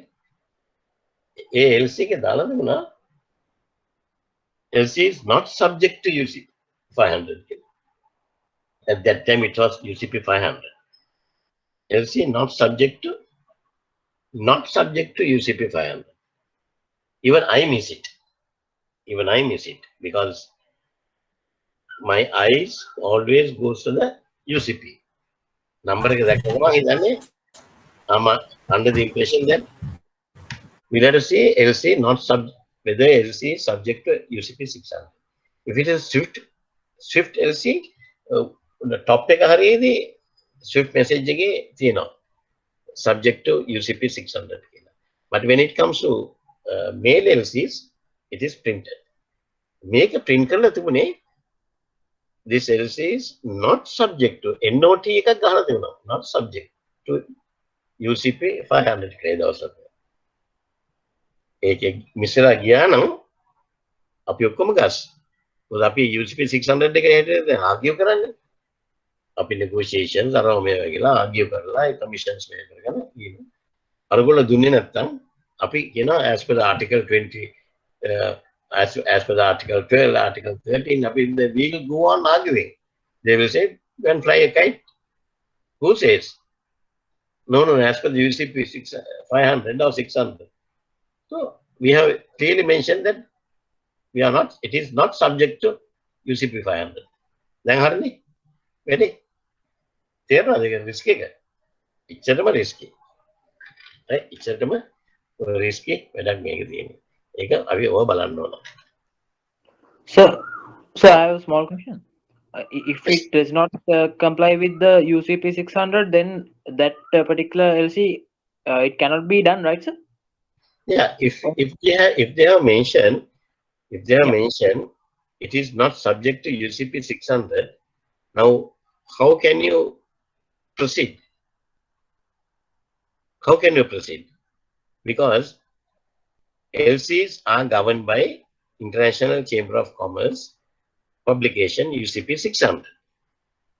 If it is not subject to UCP 600, then under what conditions it is governed? Yeah, obviously. Yeah, there's nothing. So point blankly, we have to refuse advice in the LC. Point blankly, we have to refuse the advice in the LC. Then අරකට මට miss වුණා හැබැයි DC advising clerk ට හම්බුණා. පස්සේ අපි ඒ bank එකට ගිහුවාම ඊට අපි කිව්වා අපි මේක කරන්නේ නැහැ කියලා. මම ඒක තියාගෙන හිටියා සෑහෙන කාලයක්. I sent a copy to London also to blacklist that particular bank in Nigeria, right? And I use it as an example. Sample එකකට මම තියන් හිටියා මම දෙන්න මම ගාව නෑ. හිතා ගන්නත් බෑ. මොකද දැන් හැබැයි ඕක වැඩි වෙන්නේ නෑ. Now 99.99% LCs are advised by Swift. Right? Now advising procedures. Right. Before we go forward, now it's 3 o'clock. I'm also tired, my throat is aching. Shall we take 10 minutes break? You also can have a cup of tea, a glass of water, or comfort drink. Read them 3:10 minutes. Please join. We are going to discuss some very, very important areas. Right? Maybe we're going to questions in. Right? And especially as a practitioner, you have to study. Right? Okay. 3 o'clock, 3:10, I'll be back. You also can have a cup of tea and prepare a cup of tea and keep it with you, and then we'll continue.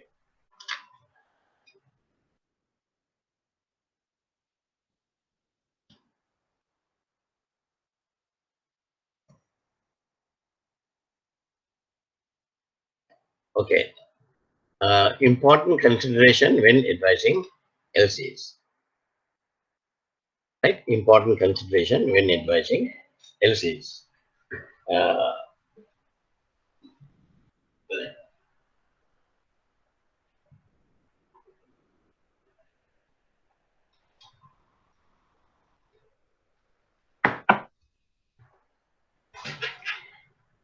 advising banks, roles and obligations. I think after Menaka uploaded the UCP 600, please refer to Article 9. Very important, right? Article 9. Especially immediately, even today or tomorrow, you have to read Article 7, 8, 9, and 10. 7, 8, 9, and 10.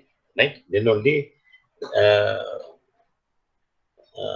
you get a better idea about what we have learned today.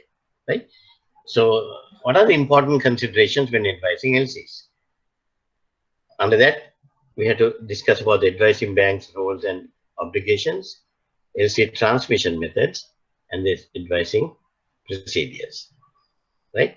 Advising banks' roles and obligations. What are their roles and what are their obligations? The main obligations of them is to see whether the LC is authenticated. Right?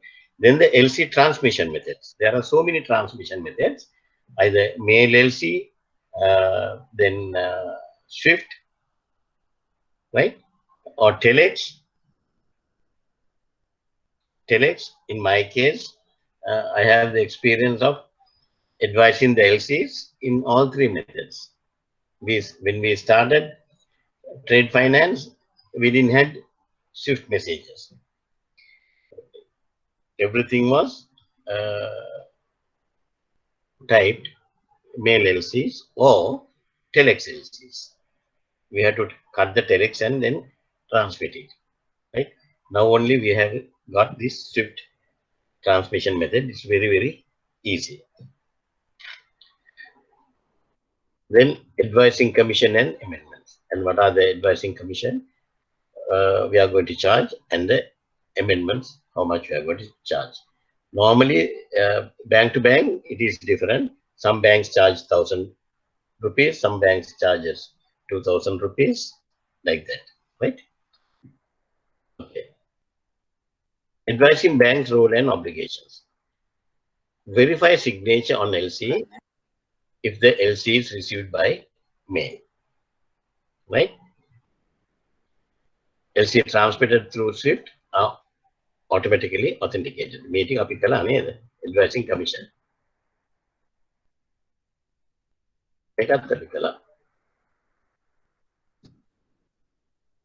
Advising procedures. LC received from correspondent bank.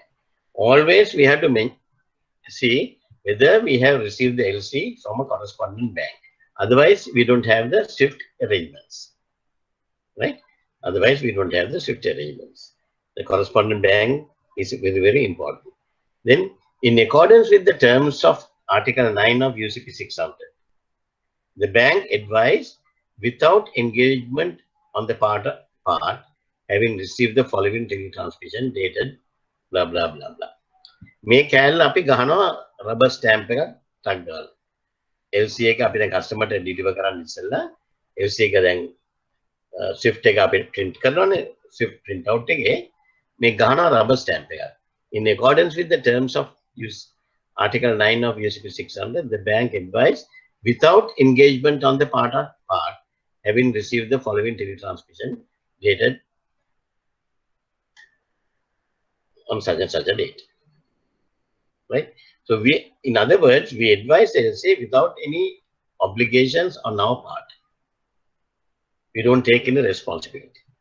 We just do it as a post office job. Right?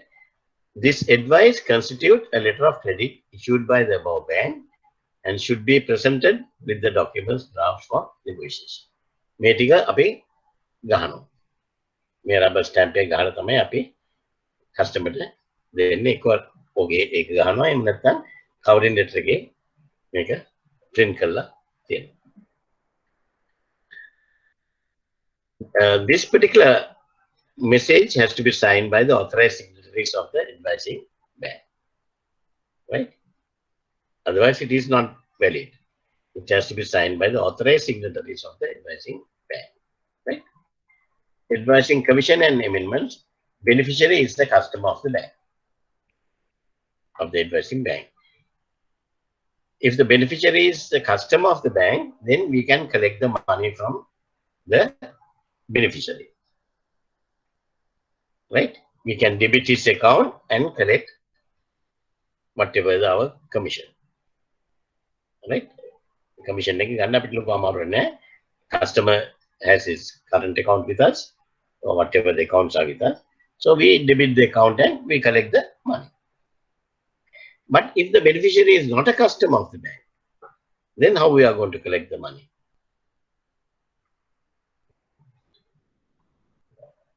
If the beneficiary is not a customer of the bank, then how we are going to collect the money? Can one of you suggest, trade guys, with your experience? So bank suspend account? Apa they? Suspense account? Suspense account. Suspense account and salary ke dalam apa tapi?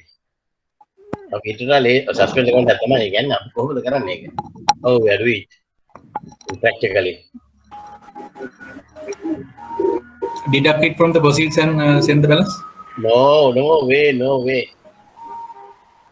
How do we know? How do we know whether he will come to us for negotiation? He can take the LC and go to some other bank for negotiation. Right? From the applicant? Before we give the LC, before we hand over the LC to the customer, we'll have to get our money. What is the easiest way? Common banks. In the bank, we have our GL account for LC advising commission. LC advising commission, there's a GL account. Right? So what we will do is, when the customer comes to collect the LC, the LC clerk, what he will do is, he will give a cash voucher. He will fill a cash slip with the GL account number. It's a cash create GL account create. Right? LC के number के डाल reference में अरे customer तो देना go to the cash department and pay this money to the counter. So they will go to the cash department, go to the cashier, pay the money, 2,000 or 1,000 or 3,000 or whatever amount written there, and they bring the copy. Carbon copy again, copy again. Copy money received. It's like a normal cash deposit, right? Counterfoil like we'll issue the LC, right? We'll issue the LC, keeping the counterfoil with us. Right? That's how we, if it's a non-customer. If the beneficiary is not a customer of the bank, and if he says, okay, can you send this LC to my bank? The SCB has received it. Now the customer says, can you transfer the LC to, not transfer, can you forward the LC to my bank, Sampat Bank? So Sampat Bank you pay us our charges, and then we'll send it to Sampat Bank, but we have to inform the issuing bank that this is what we have done. Right? You don't know customer bank. The main thing, you come to the bank and pay the money by cash and then collect the LC. After that, he can go to any bank for negotiation. Right? If the LC is freely negotiable. If the LC is freely negotiable. Right? Even the amendments are similar to that. Right? Clause for amendments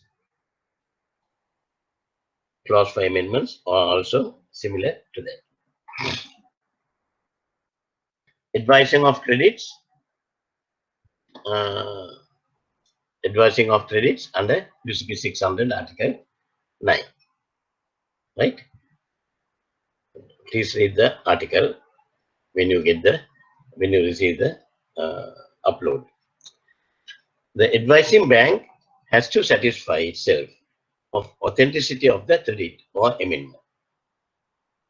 Right? If it cannot do so, it will have to revert to the bank from whom the LC was received. First, they have to satisfy about the authenticity of the LC or the amendment. If it cannot do so, they have to revert to the bank from where they have received the LC. Right? You have to tell them, sorry, this is unauthenticated message, so I am not prepared to advise. Right? They have to go back to the issuing bank. It may choose to advise the beneficiary, clearly indicating that it has not been able to satisfy itself on this authenticity. Or else, they can clearly in red letters or underline kala harahata liyala kiyanna they are prepared to advise the LC to the beneficiary, but you have to clearly indicate that we have not been able to satisfy ourselves on the authenticity. It's unauthenticated message. Ila lokuwata gahala red wording hari gahala asang karala denna bank ki seal ekak. Then he can't go to any bank and negotiate the document because it's an unauthenticated LC. No bank is going to touch that LC. Right? But my recommendation is, best thing, better go back to the issuing bank and tell them this is what you are going to do. Unless it has added its confirmation, such an advice is without any engagement to honor or negotiate, even if nominated to do so.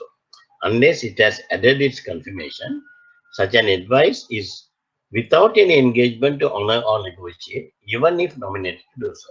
Sometimes the issuing bank will nominate your bank to negotiate the LC. Right? That doesn't matter. That doesn't mean that you are obliged to do it. That doesn't mean that you are obliged to do it. If you like, you can negotiate. But nobody can pressurize you. Unless, only difference is, unless otherwise, unless where you have added your confirmation to the LC. Right? Just keep this name in your head. We are going to discuss what is confirmation. Right? Okay. My obligation and then make hand look issue good customers no, you have advised the LC, so I want you to negotiate the LC. No, we can say no, I don't want. If you have any suspicions or anything, you can say no, I don't want to negotiate. I'm not going to negotiate. You can go to any bank, right?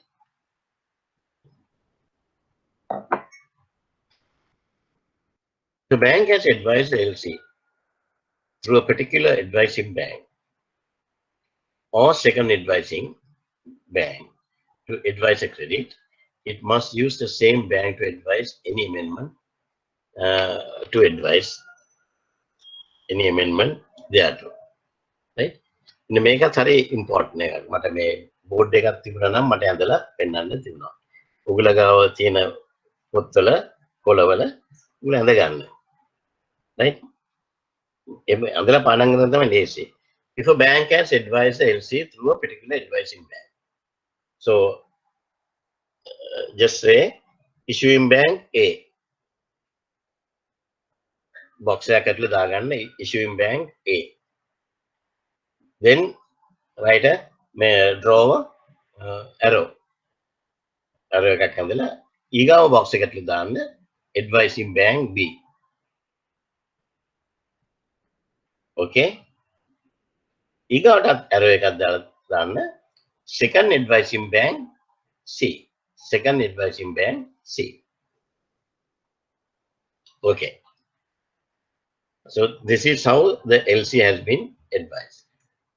Issued by A, first advising bank B, and the second advising bank is C. Second advising bank is C. Right? These things happen sometimes if we don't have any corresponding banking arrangements with the bank C, where the customer is having his accounts with bank C, right?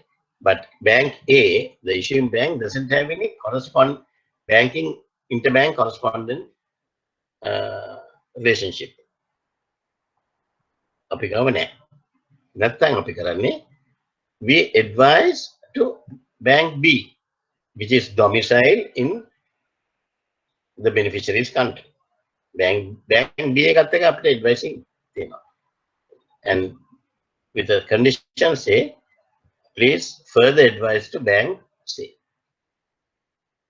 Or second advising bank C. So in a scenario like that, the bank B will be the first advising bank. Bank C will be the second advising bank.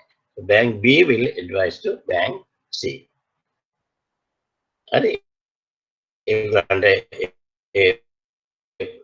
Correspondent bank link එක තියෙනවා. Right? මේ වගේ දේවල් ගොඩක් වෙලාවට වෙනවා. Standard Chartered එකේම HSBC වගේ international banks ගොඩක් වෙලාටම first advising bank එකේ හිටියට එනවා. ඊට පස්සේ ඒ country එකේ වැඩි දන්නේ නැති bank එක අපි අරගොල්ලෝ දන්නවා ඒ country එකේ Standard Chartered එක දන්නවා. They act as a first advising bank and they relay the message to the second advising bank in their own country. Right? ඒ විදිහට අපි first advising bank, second advising bank charges ඒ විදිහටම ගන්න. හැබැයි දැන් ඊගොව යටපේදී අරගොල්ලෝ අදින්න amendment.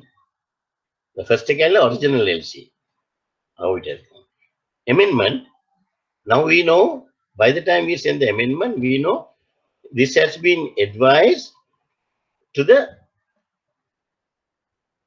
second advising bank, bank C. Right? Now you can, subsequently you have create your arrangements with bank C, right?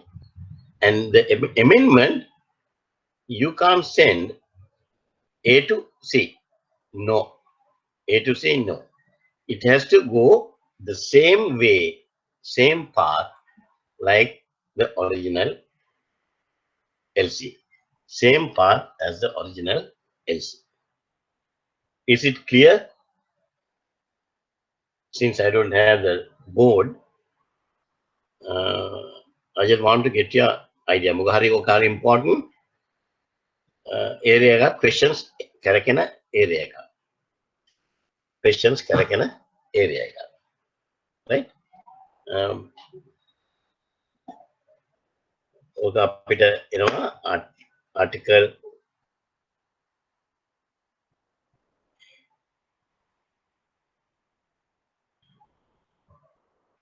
Article 9D. Article 9D. It is the routing of an amendment. Right? It says a bank utilizing the services of an advising bank. A bank utilizing the services of an advising bank or second advising bank to advise a credit must use the same bank to advise any amendment there. Right? Any amendments also, you have to use the same route. අරකට කෙලින්ම C එකට advise කරන්න බෑ. Is it clear? Right. Sir, excuse me. Yeah, yeah. How does that advising bank is check that authenticity? How they are doing practically? How does it happen? Through signature or something? Practically, how it is happening is when you are working in a bank. No, sir, I'm Sumudam Singer. Sumudu,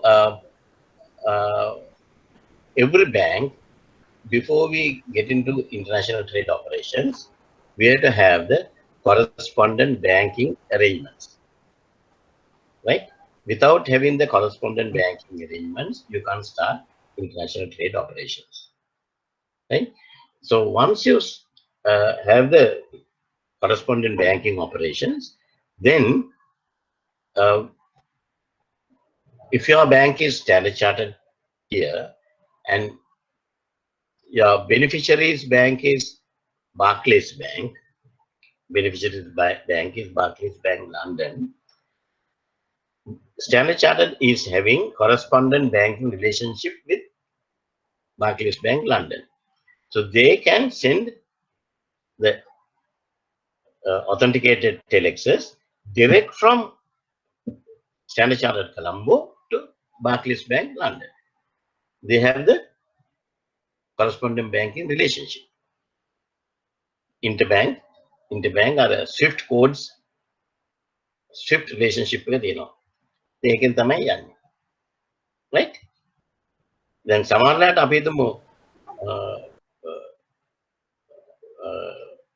your customer, your beneficiary is having an account with Westpac Bank. He doesn't have account with Barclays or Standard Chartered or London or anything. He's having Westpac. And we don't have relationship with the issuing bank, doesn't have any relationship with Westpac. So what he will do, Standard Chartered Colombo will send the LC to, they will advise the LC to Standard Chartered London. That is the first advising bank. Standard Chartered London will send the message to Westpac Manchester where they are having relationship. You got it? Yes, sir. Okay. So there is no any signature verification, no? Nothing. It is auto-authenticated based on the right. Auto-authenticated, right? Then signature. So the amendment should go through the first advising bank, no? If in case there's an amendment, we can't directly send it to advising bank, the second advising bank, right? No. If the original has gone through whatever the route, you have to use the same route. Right. No shortcut. No shortcut. Right? No shortcut. Right? Shortcut methods. Okay.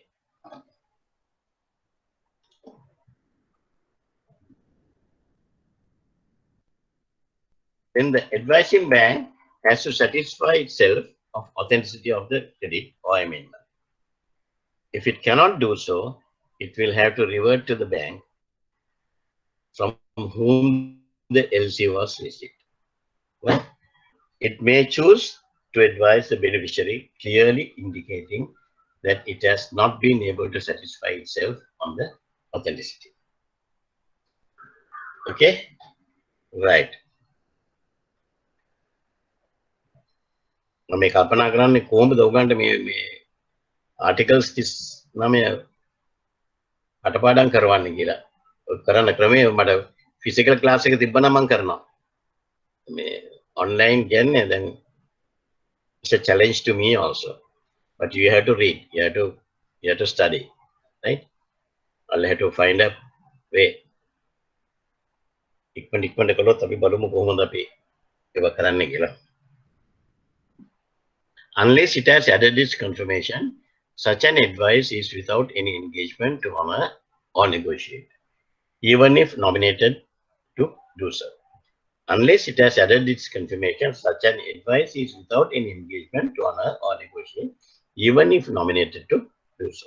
Right? If a bank has advised LC through a particular advising bank or second advising bank to advise a credit, it must use the same bank to advise any amendment thereto. Right? If a bank receives LC for advising and chooses not to do so, it must so inform without delay the bank from which the credit. Make a very important article. Article 9 sub article. Now, when the issuing bank A advised the LC to bank B in London. Now, bank B doesn't want to advise the LC to the customer. Right? So, they have to inform the issuing bank without delay that they are not prepared to advise the LC or the amendment. You got it? Immediately get on. And if they are then the issuing bank has to look for a other alternate way of advising the LCs. Right? එහෙම නැත්නම්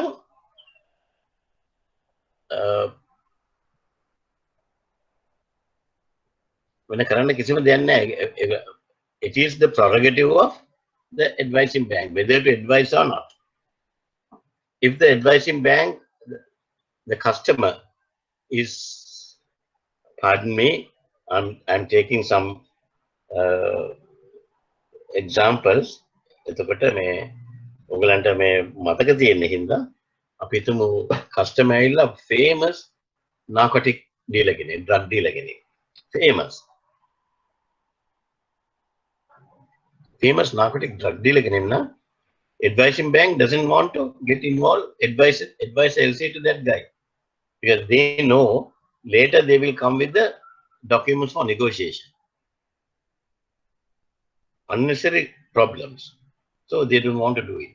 So they will say, no, we are not going to advise the LC to this customer. Then they have to inform the issuing bank immediately. That's it. Right? The confirming bank may choose to advise amendment without extending its confirmation, and if so, it must inform the issuing bank without delay and inform the beneficiary in its advice, in which case its confirmation is limited to the original terms of the LC. Article 9 when we add confirmation under Article 8, we are going to discuss. When we add confirmation, now we have advised the LC adding our confirmation. Then subsequently you will receive the amendment. But this confirming bank, now they say we are not agreed to add our confirmation to the amendment. But in a scenario like that, they have to go back to the issuing bank and inform them immediately that they will advise the LC without, they will advise the amendment without adding their confirmation. And their confirmation is only added to the original LC. These things happen. Now, for example, when you add confirmation, they will add confirmation based on their relationship and the facility the bank B is having with A.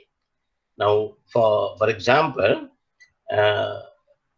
Vijay Bank in India. Vijay Bank in India, and when Standard Chartered is advising the issuing the LC, and they advise between Standard Chartered and Vijay Bank, they have the banking facilities up to $5 million. Up to $5 million. Now with this LC, the total value,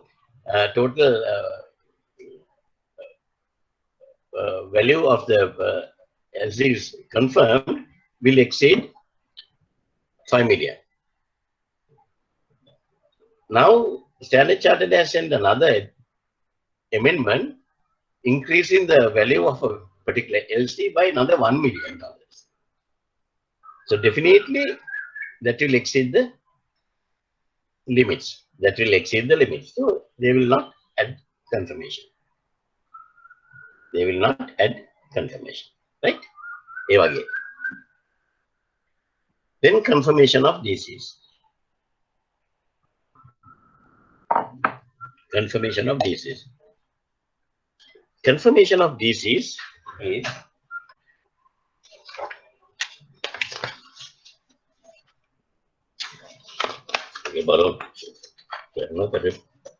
next week.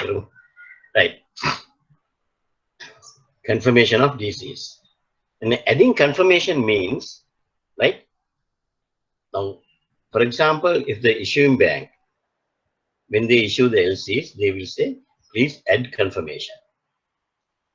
Because the beneficiary in a particular country, if the issuing bank is not a reputed bank, or if they have any issues with the issuing bank's country, definitely the beneficiary will ask for confirmation. Confirmation means a bank in the beneficiary's country will, most probably the advising bank, will give, will add confirmation to the LC, saying that if the documents are complied with the terms and conditions of the LC, we are prepared to pay. We are prepared to pay. Now the confirmation has come from a bank domiciled in beneficiary's country. Bank domiciled in beneficiary's country. Then you have to get it. Unknown country, African country, right? So confirmation is very important. In normal terms, if in trade finance, we'll say adding confirmation. When you add confirmation, the confirming bank will be in the same shoes of the issuing bank. Will be in the same shoes of the issuing bank. Issuing bank එකම සපත්තිය තමයි රිංගගෙන ඉන්නේ. එහෙනම් issuing bank's responsibilities and obligations will be similar to the confirming bank's responsibilities and obligations. Right? The best thing what you can do is, I don't know whether Menak has already uploaded it. If not, he will do it today, definitely. Tomorrow, when it's uploaded, please take a printout and compare Article 7 and Article 8. Article 7 and Article 8. Article 7 is issuing bank's undertaking. Article 8 is confirming bank's undertaking.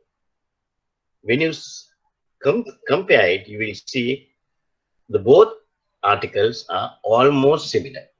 Almost similar. Undertaking, right? So, if the beneficiary of the credit has some doubt about the ability of the DC opening bank to arrange reimbursement, he may request the opener to arrange for the DC to be confirmed by the advising bank. If the opener agrees, the opening bank will ask the advising bank to add its confirmation to the DC. Right?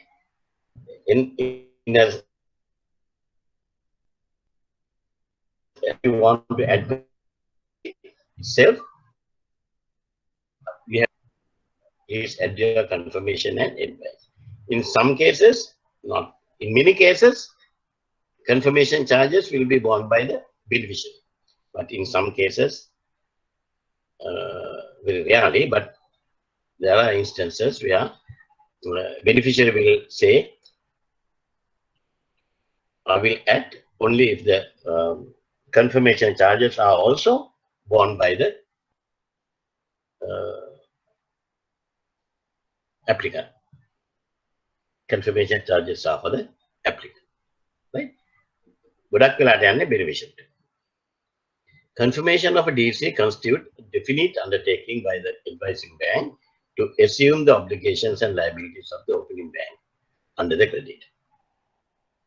This is what I have mentioned. Right? Restrict all negotiations to the confirming bank. If you are adding confirmation, you will restrict the negotiation to the confirming bank. Otherwise, what is going to happen? You will add confirmation and some lousy bank will negotiate and claim money from you. ඒව කරන්න බෑ. අපි කරන්නේ එතකොට we restrict the negotiation to the confirming bank. They have to bring the documents to us for negotiation. Otherwise, our confirmation will cease. Right? If negotiations are effected through another bank, the beneficiary will lose the right and benefits of having a confirmed DC. Because our confirmation will cease. Right? In return, the confirming bank receives a confirmation commission. This is so just a, yeah. So just a little question. If we are like, if our correspondent bank is getting the LC done through a confirmed bank, then how can it be affected through another bank, sir? I mean, I didn't get it. This restrict all negotiations to the confirming bank. It is not clear a bit, sir. Right. Now, when we advise the LC, we advise the LC to the advising bank, asking them to advise the LC, adding their confirmation. Okay. Right. When we advise the LC, adding their confirmation, we say, right, when we advise the LC, adding their confirmation, we put a clause to say, negotiation is restricted to that particular bank, where confirming bank, right? Okay. So they have to bring the documents to the confirming bank for negotiation. Okay. Right? All right. Okay. Right. If the negotiation is if the documents are complied with the terms and conditions of the LC, then the confirming bank is ready to take the responsibility. Right. Either they will negotiate or they will send the documents to the issuing bank. If the issuing bank doesn't pay due to some lousy discrepancy, or if they by that time if the issuing bank has gone bankrupt, the confirming bank will pay. Yeah. Even if they are not receiving any money, they have to pay. That is the obligation. Okay, and once we mention negotiation restricted to the confirming bank, you will bypass that and you ask him to go to hell. I'll go to whatever the bank I want, right? Like you people are doing, right? Whatever the bank I want, I don't care that.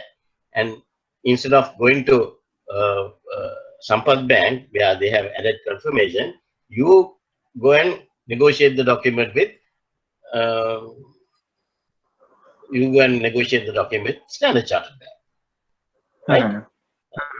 There's no hard and fast rule to say negotiation restricted to commercial Sampath Bank, but if Standard Chartered is negotiating, they are taking a big risk. Well, very clearly, they are violating the LC conditions, right?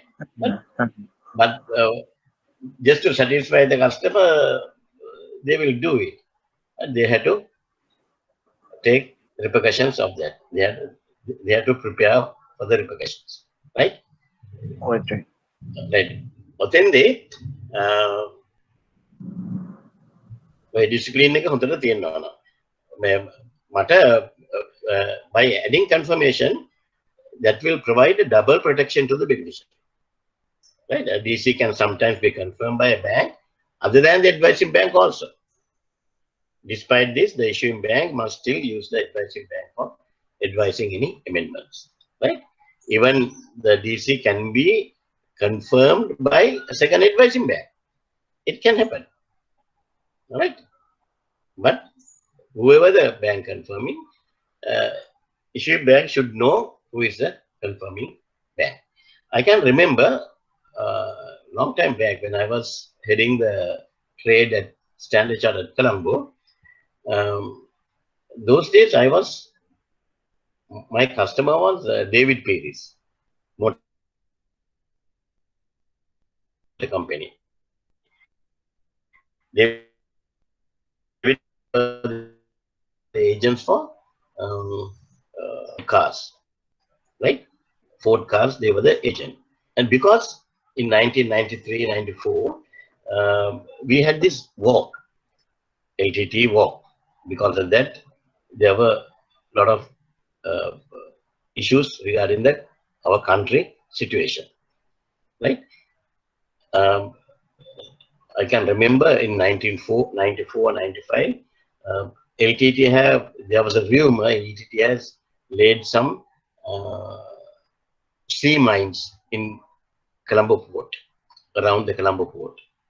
So the ships were very careful when they come to the inner harbor, right? Insurance premiums have gone up. Country was in a turmoil. And in a situation like that, we advise Standard Chartered, reputed bank, international reputed. We don't have to worry about Standard Chartered. The standing. And we advise the LC to Standard Chartered Tokyo. That is Ford company bankers. They do banking with Standard Chartered Tokyo. The same bank. We open the LC, they negotiate the document. Still, Ford company wanted us to add confirmation. That means Standard Chartered Tokyo to add confirmation on Standard Chartered Colombo. What for? Same bank, only two different branches. Right? Yeah, okay, as per the UCP 600, two branches of the same bank will act as two different banks. That's a different thing. But see, the Standard Chartered, right?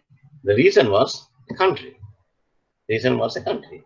Not only that, they say, okay, Standard Chartered Tokyo has to add confirmation, and the confirmation charges has to be borne by David Perry's motor company applicant.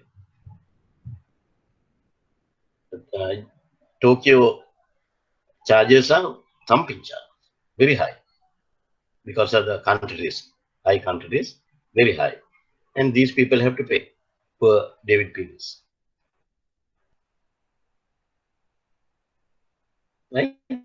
Of course, they will add up all those commission to the final total of the bill of the vehicle, right? Eka consumer to pass and eka venama deya.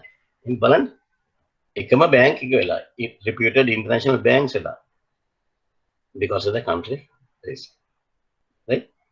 Most of the African countries, we ask for confirmed LCs, right? I don't know whether you know, these days, a lot of banks in other countries, when we open LCs now, they ask for confirmed LCs. They ask for confirmed LCs because they know we have a scarcity of our dollar reserves, right? So after 2 months, 3 months, by the time they have to get paid, they are not sure whether our banks will have money. And that is why they are asking all those LCs to be confirmed. Okay? The prices will go up. What to do? Right?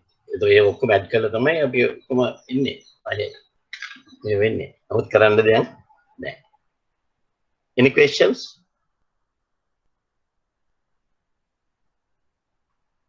Confirming banks, right?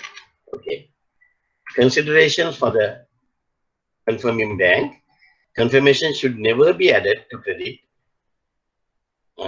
unless specifically requested by the issuing bank.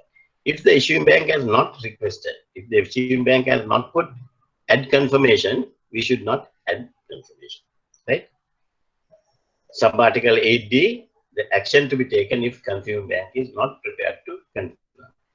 If the confirming bank is not prepared to confirm, as per the sub-article 8D, you have to go back to the issuing bank immediately and tell them that you are not going to confirm the LCs, right? Ensure that the DC issuing bank has the ability to reimburse us for drawings under the DC. Ensure that the DC issuing bank has the ability to reimburse us for drawings under the DC. We must also be satisfied with bank risk and counter risk of the issuing bank. Very important. Before we add confirmation, we have to see, we have to satisfy with the bank risk and counter risk of the issuing bank. Right? Late 90s, mid May 2007 HSBC Middle East City, confirmation at Karandisala countries, they have to refer to me. So I had to go through the thing and give my sanction. Ape Lankawe banks could have gave eneva meglo confirmation at Karandikino. A kind of topic sure may banks or confirmation at Karando Luanda Belgium. Right? If a situation like that, then not the pay that put the pedal.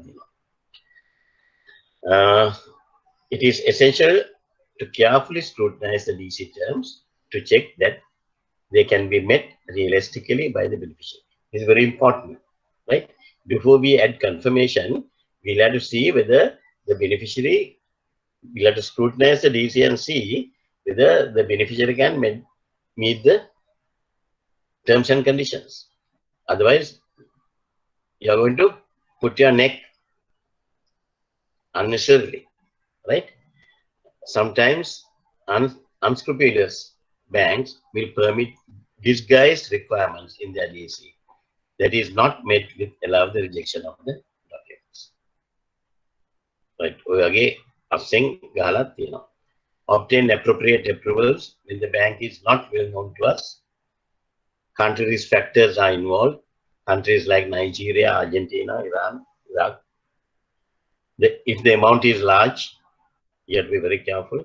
Reimbursement will be longer than 180 days or when expiry is longer than 360 days.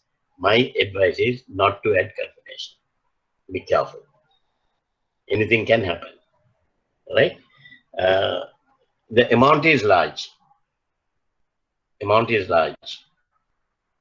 A good example is I'm always telling the stories, my practical stories with you. I'm sharing it because it's easy for you to understand. When I was working for HSBC, I got a LC issued by Nigeria, confirmed by HSBC Equator in Johannesburg. HSBC Equator is a bank, HSBC Bank subsidiary in Johannesburg, South Africa, where they added confirmation to African LCs. That is their business because they know the African market, they know the customers, they know the banks, and they add confirmation. Now, LC was advised to us. Beneficiary was in Dubai. So we and it is confirmed by HSBC Equator. Our people have negotiated the documents. So HSBC Equator is our subsidiary, no? Nothing to worry, no? Right? Amount was $3 million, 3,000,000, round figure, a very large figure. It was a forgery, and we got caught to that. Right? So you have to be very careful when you are adding confirmation. Right? Then another one area which Any questions on confirmation? Sir, is there any now these days actually there are some reduction of the country limit for the confirmation banks. So in that case, there will be issue for the local banks to open the LC, no? Yes. Yes. Right. Definitely, yes. Yeah, then we might have big issues in future, no? Big issues in future. It will be worse. Right? Okay. Availability of LC. Availability of LC. Right? Mama පුළුවන් තරම් යන්නම් විදුලි කොටගෙන ගොරවගෙන එනවා. හැබැයි මට තාම යන්න පුළුවන්. ගිල එක වෙලාවකදී මට නවත්තන්න වෙයි.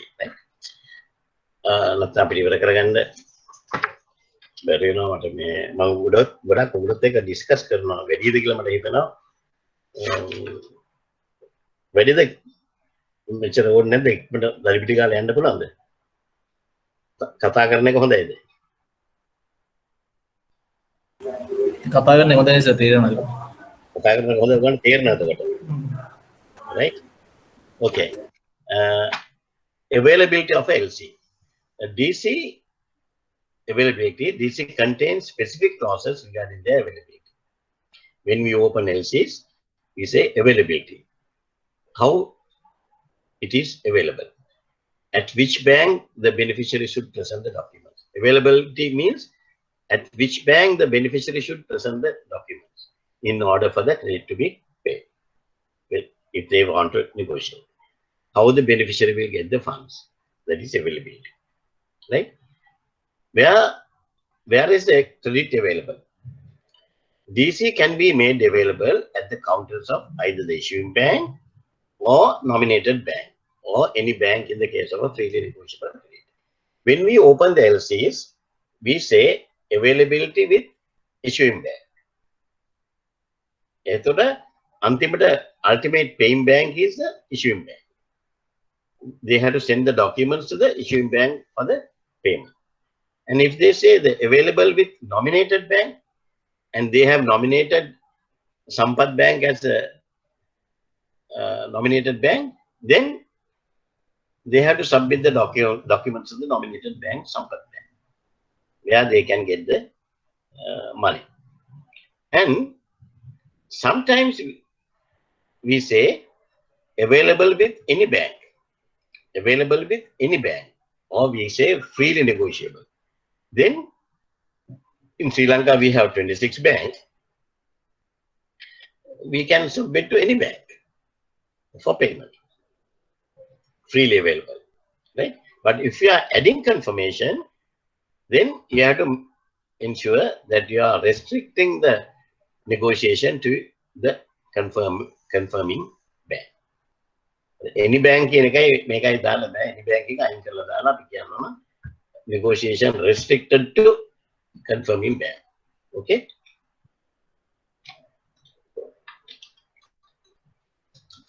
Okay. How is the credit available? It can be available by payment, by acceptance, or by negotiation. Right? By payment means the DC could be made available by either sight or deferred payment. Either sight or deferred payment. Right? Sight payment means immediately payment should be made on demand as the terms of payment are immediate.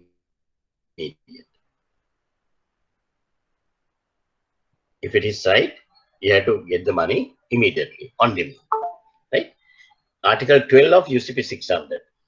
Very important article. Article 12 of UCP 600. Nominated bank does not necessarily have to accept its nomination by the issuing bank. Very important. Under Article 12 of UCP 600, when we say Sampath Bank is a nominated bank, Sampath Bank is a nominated bank, it doesn't necessarily have to accept its nomination by the issuing bank. Issuing bank says Sampath Bank, nominated bank, Sampath Bank. But Sampath Bank can say, no, sorry, I don't want to negotiate. Right? I don't want to negotiate. There's no other and fast. Right? Sometimes when they say nominated bank, Sampath Bank, some customers, some pundits, I call them pundits, right? Inna Pandita Katina, no. Sampath Bank, nominated bank, Tibbata, Nameka, they know Ceylon Bank. Ceylon Bank manager Mangia Alua, Yadakua, negotiate Karna. Doesn't matter. According to UCP 600, if Ceylon wants to negotiate, it is up to them. They don't get the cover under UCP 600. Because in the UCP 600, Article 12, we have restricted the negotiation to the nominated bank, Sampath Bank. එහෙම තියෙද්දි එයා සෙලාන් එකට ගියොත් සෙලාන් එක ඒක negotiate කරනවා කියන්නේ ඒගොල්ලෝ පිල්ලගෙන කනවා. Can somebody can you mute your, I don't know who's, can you mute your phone? චූටි කට්ටිය සෙල්ලම් කරනවානේ. ඒක mute කරන්න. Thank you very much. එතකොට සෙලාන් බැංක් එකට දුන්නාම සෙලාන් බැංක් එක negotiate කරනවා. You can. කරලා මේකට යවුවට පස්සේ if the documents are complied with the terms and conditions, they can get the money from the issuing bank. No issue. Right? But if something goes wrong, Ceylon Bank will not get any, because they have done a wrong thing. Right? UCP 600 well cover එක එන්නේ නැහැ. හරි? ඒක අනිත් පැත්තක් වෙන්නේ okay, if you say company A has taken some loans from Sampath Bank. Now, if they are going to negotiate the documents, if the documents are complied with the terms and conditions, they will get Sampath Bank will get the money. And then they will give it to the customer. But when they receive the money, Sampath Bank might think, okay, you owe me the 15 million rupees outstanding, long outstanding. No, first I will take that money from the proceeds and then I'll give you the balance. Yeah, that is why he is going to Ceylon Bank. Right? Sampath Bank has received the LC and they have taken the packing credit facility. The customer has taken the company A has taken the packing credit facility. ඒව ඔක්කොම විනාශ කරලා දැන් උන්න ડોකියුමන්ට්ස් ටික අර ණය ටික ගෙවන්න යන්නේ නැහැ. එයා වෙන තැනකට දීලා සල්ලි ටික වෙනෙන් ගන්නවා. අරගෙන අරගන්න හම්බ තියෙනවා. right? ඒ වගේ දේවල් වලට අපි ඉඩ දෙන්නේ නැහැ. right? Credits may or may not require drafts. Excuse me, sir. Yeah. Some banks are using the separate system for the separate department. So how do they identify the outstanding? So that will be a problem in that scenario. That means Miano speaking there. I'm Ralex. Ralex from Standard Chartered. Standard Chartered. So in this case, we need to otherwise we need to check the clip as well while releasing the payment. No, we don't have to. No, we don't have to go to that extent, Alex. The thing is, okay. If you are giving packing credit loans, the packing credit loans will be given by the Trade Finance Department. Right? Then we have yes. Then we have a track. And the other thing, if a customer is there, since I have worked in Standard Chartered, I know that procedures. Yes. If a customer is there with big outstandings, nothing to do with trade, right? But Yes. The credit department knows that this guy is doing trade finance transactions with Standard Chartered Trade, right? So in the scenario like that, they upload to the system. They can insert a risk. Upload the risk. Pop-up window එකක් දානවා. Yeah. Okay. Pop-up window එකක් දාලා තිබ්බාම when we receive the money, මෙතන pop-up වෙන outstanding. Please refer credit before disbursing the money. That's it. අපි කරනවා ඔය. Pop-up window එකක් දාලා තියෙනවා. Right? Okay? Okay. Thank you. Okay. Deferred payment. Deferred payment is terms and conditions of a credit issued on a deferred payment terms. Payment is not immediate. Deferred payment is not immediate. Payment will be on a future date. The payment is at a time in the future determinable in accordance with the credit. A draft is not required to be presented. Under deferred payment credits, there is no draft requirement. Drafts did not bad. Under deferred payment credit.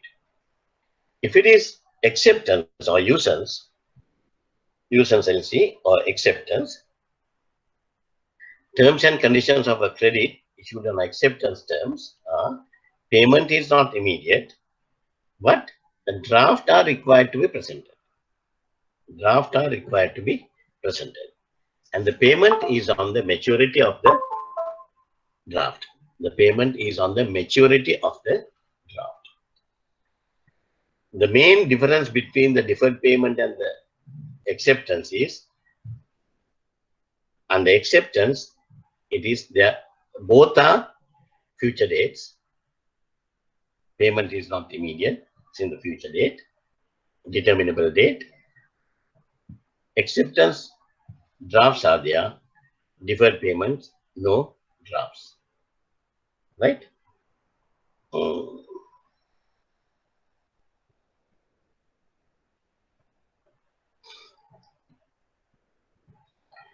Acceptance credits provide a means by which the beneficiary may be able to obtain finance by discounting the bank accepted bill.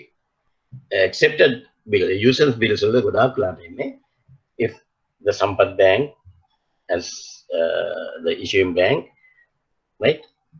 And when their customer has accepted the bill to be paid, right? And under LC, yes, then we advise to the negotiating bank, the beneficiary's bank, that bill has been accepted to pay on such and such a date, and we are holding the draft. In a scenario like that, the beneficiary's bank in Dubai, they can discount the bill. They can discount the bill, the accepted bill, because they are 100% sure it is under LC. On the maturity date, whether the customer pays or not, Sampath Bank will pay. The irrevocable undertaking. Right? They had no issue. Right? They can be buying accepted bills, discount karna. Mama nang mage pet subject passing low lagila customer no. What about discounting the bills? I will give you the money immediately. You can have a good cash flow to your system, right? Then customer samaring apita ho in Dubai එහෙ මිනිස්සුන්ට සල්ලි තියෙනවා මේක discount කරන්නේ නැහැ මම බලෙන් discount කරලා දෙනවා මොකද I am 100% sure because my position is covered, right? My position is covered. ඒකින්ද අන්ට බයෙන් දෙයක් නැහැ. Hold on, I'm getting a call from IBSF.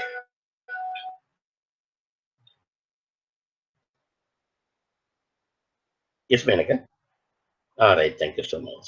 And Menaka, may guru samar itu kuila kari man nonton dulu, okay? Ana Oglanta UCP 600 එක upload කරලා තියෙන system එකට.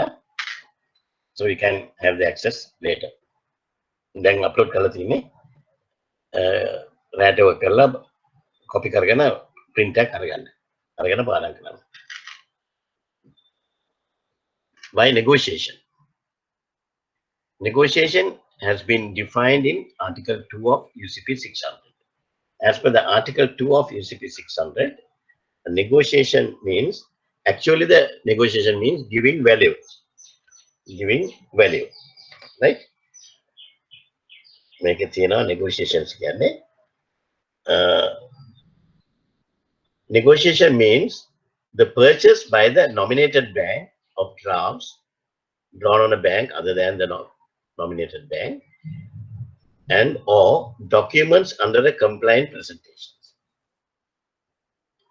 by advancing or agreeing to advance funds to the beneficiary on or before the banking day on which reimbursement is due to the nominated bank. Negotiation means the nominated bank is prepared to, if the documents are compliant with the terms and conditions of the LC, they are prepared to give the money to the immediately to the beneficiary. Right? That is why when we are working in Sri Lanka, Standard Chartered they give the documents in the morning or by 10 o'clock, 12 o'clock. They can negotiate.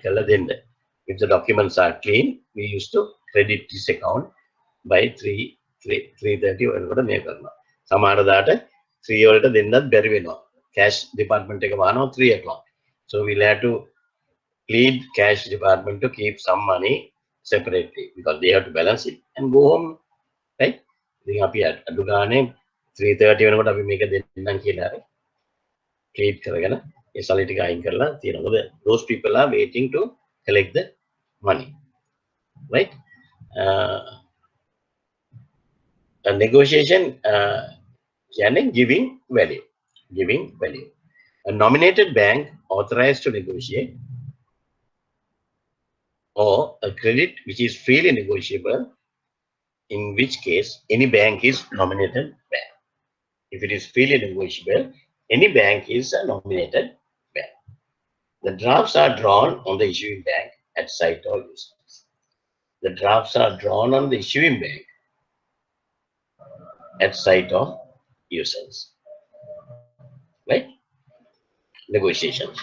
About the mono, whether it's negotiation, deferred payment, acceptance or anything, ultimately, if all confirming or anything, issuing bank cannot escape with their obligations. They are the ultimate paying bank. Issuing bank is the ultimate paying bank. Right? Put a chart tag availability and recourse. By negotiation, the tenor will be site or users. Recourse, yes, under the Bill of Exchange Act. Because site or users tenor එකක් තියෙනවා. එතකොට Bill of Exchange Act එකේ හැටියට recourse එක තියෙනවා. By payment, site or deferred, no. Under DC itself, no. Under DC itself, yes. Under other documentation, under DC, no. But under other documentation, it can have a recourse. By acceptance, make a chart by acceptance, users my vendor, no recourse, right? Availability and drafts make a video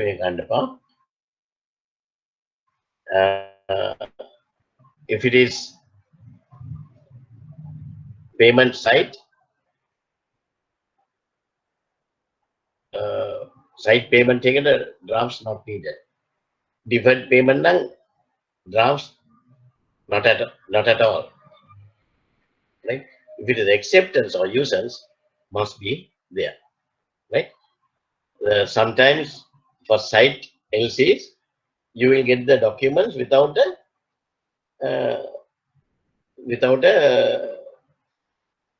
bill of exchange, a draft. So you can't quote it as a discrepancy unless otherwise in the conditions you have say that you need a bill of exchange. එහෙම කියලා නැත්නම් bill of exchange එක ඇවිල්ලා only a financial document, not a commercial document. Right? ඒකෙන්ද commerce site LCs වලට it is not a must, but if it is a use-and LC, it is a must. It must be there, right? Handling of discrepant documents presented by the beneficiary. Right. Handling of discrepant documents presented by the beneficiary. If the beneficiary has presented some discrepant documents,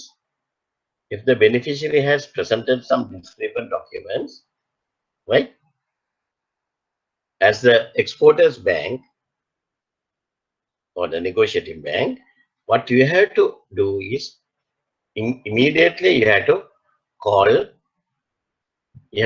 the customer and tell them these documents are discrepant, right? Some customer will tell you, okay, one document is missing. Today is the expiry date, or the last presentation date is today. So they have submitted the documents in the morning. So they will say one or two documents are missing. So when you inform them, they will say, okay, sir, you keep it. I'll bring the document in the evening. Evening, he will not come. Tomorrow also, he is not there. Tomorrow can be Saturday, Saturday, Sunday, Ingla. ඊට පස්සේ එනවා Friday, Monday එනවා document එක අරගෙන. Monday document එක අරන් ආවම අපිට accept කරන්න පුළුවන්ද compliant presentation එකක් හැටියට. අපිට accept කරන්න පුළුවන්ද compliant presentation එකක් හැටියට.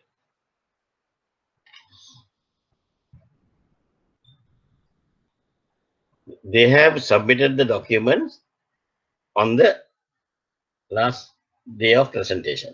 Fine. Right? But with certain missing documents. Those missing documents, we got it after 2 days. Can we treat it as a presentation, normal presentation, or compliant presentation? You can't. No. You can't. Right? Now the customer will start arguing with you.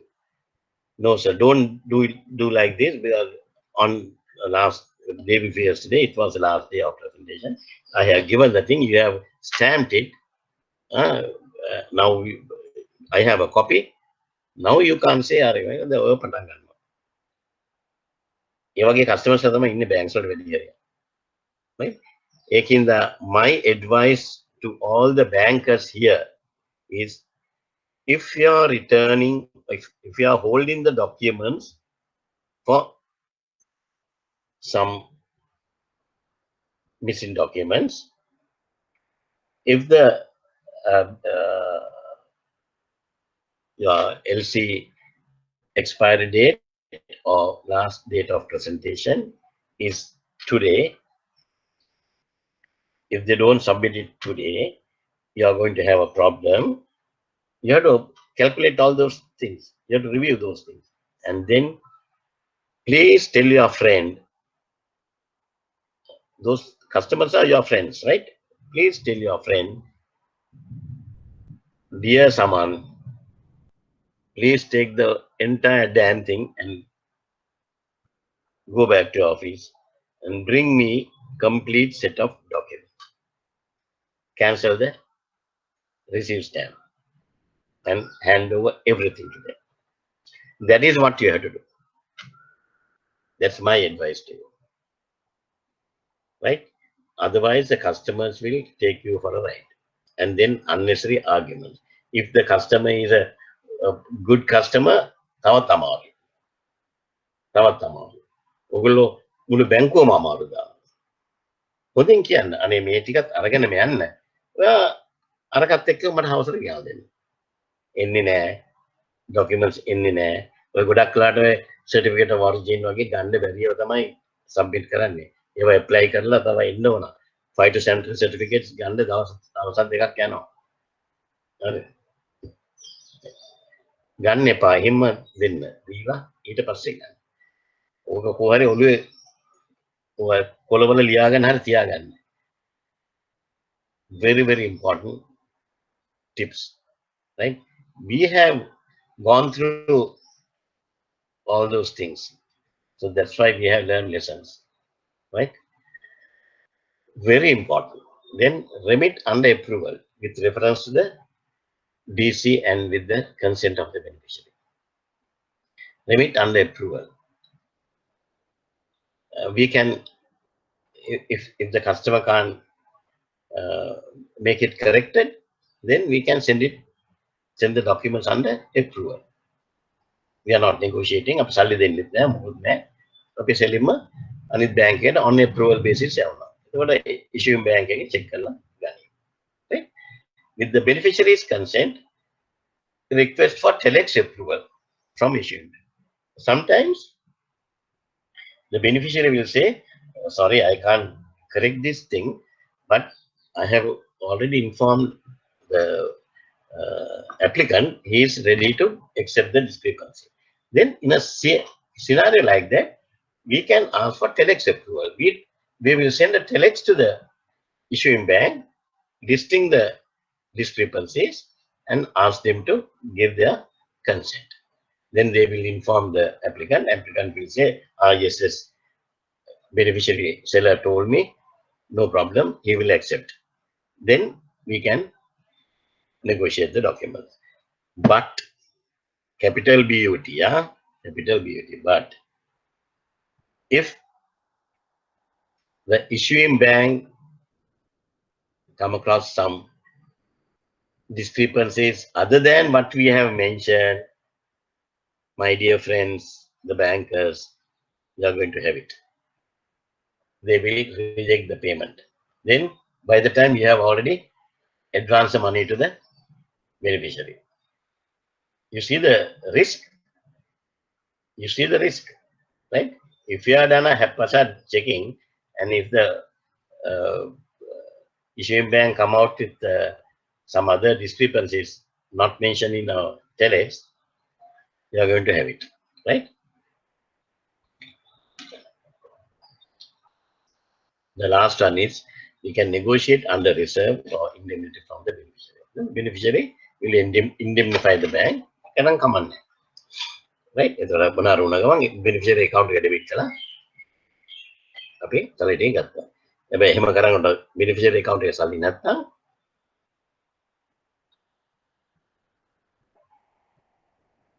may the God help you. Inoperative documented credit. Right? When you are issuing LCs, inoperative clauses. Don't put those clauses. Always discourage attempts by issuers of DCs to weaken the positions of the beneficiary by including conditions over which the beneficiary has no control. These customers, so-called big shots for importers, they will try to put all sort of inoperative documented clauses. Do not issue pre-advice of DC unless it intends to issue the operating instrument. Then pre-advice issue examples of inoperative clauses. Payments are to be made when examples, right? Payments are to be made only once the goods have been cleared through customs. Payments are to be made only once the goods have been cleared through the customs. For the goods to clear through the customs, we had to release the documents to the importer. Is it correct? Right? So we will release the documents to the importer. It is now out of our hands, and the payment will be made only once the goods are cleared through the customs. then the beneficiary will not get any money. So don't put these type of inoperative clauses. The DC is Danonan, then Danayo, Tinonan Obulangi, then in the Navatagambayo. The DC is to become operative only upon the issuance of an amendment that an import license has been issued. The subject to over the right? The DC is to become operative only upon receipt of export receipt from a back-to-back DC. Back-to-back DC to different DCs. Why the hell you are going to have a connection with two LCs, right? The DC is to become operative only upon receipt of a performance guarantee acceptable to the issuing bank, right? Right. Now I would just want to ask some questions to see whether you have digest the thing. The first one. Which of these concerns of a buyer can be addressed by appropriate terms and conditions in a letter of credit?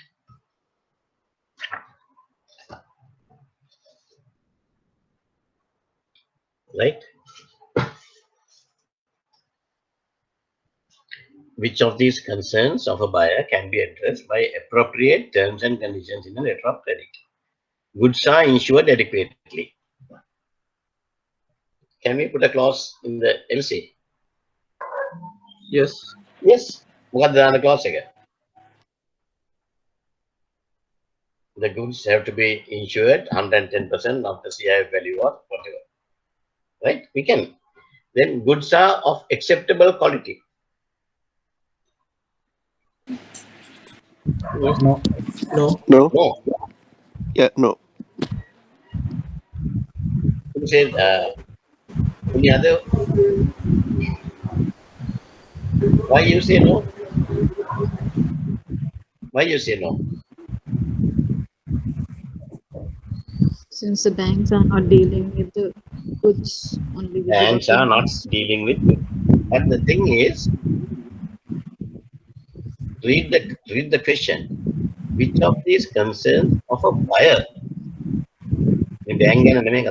buyer, can be addressed by appropriate terms and conditions in the letter of credit? Whether the buyer can have a control. Goods are of acceptable quality. Answer is yes. How? We can put a clause in the LC, condition in the LC. Quality certificate issued by a reputed company. Quality certificate issued by a reputed company. Covered. Then you got it. Right? Goods are dispatched on time. Can we control that?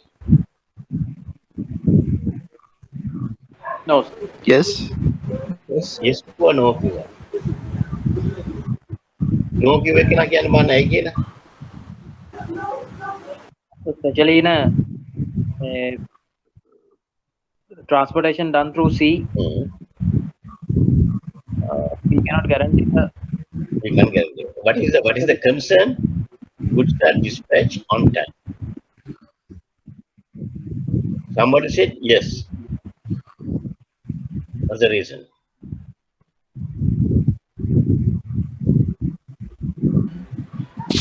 We can place a deadline for the dispatch date, or like last day for shipment or something like that. Very good, very good. Answer is yes, and the reason is that we can put the last date for shipment is this. It's right. That's covered. That concern is covered. Goods are delivered on time. That is also we can say, right? Last date for shipment.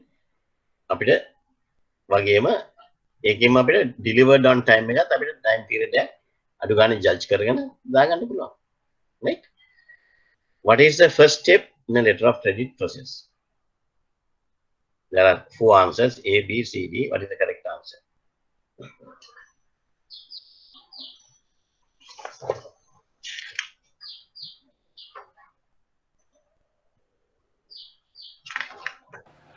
C. C. C.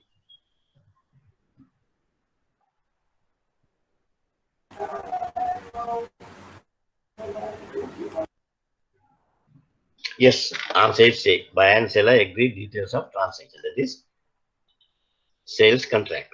Right? Correct. Number 3.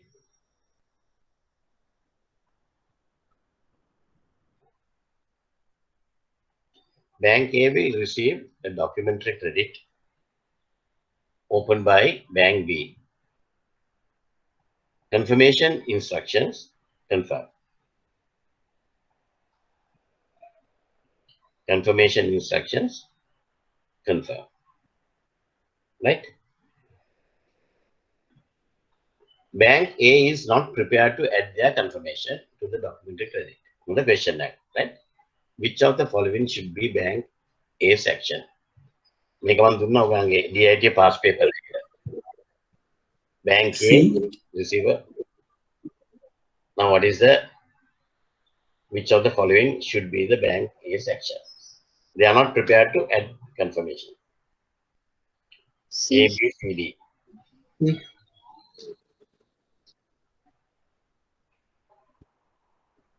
C. Answer is C. A. Any other answers?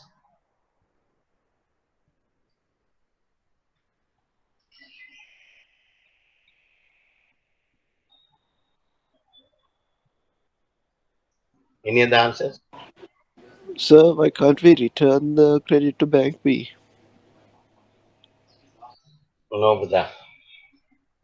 You can return the credit to Bank B later, but correct action should be C.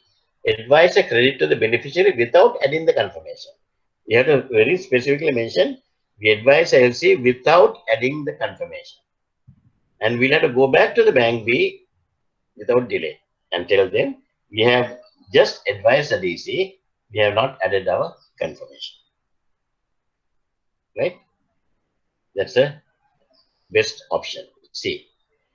4 and 5, I think you can go back and refer the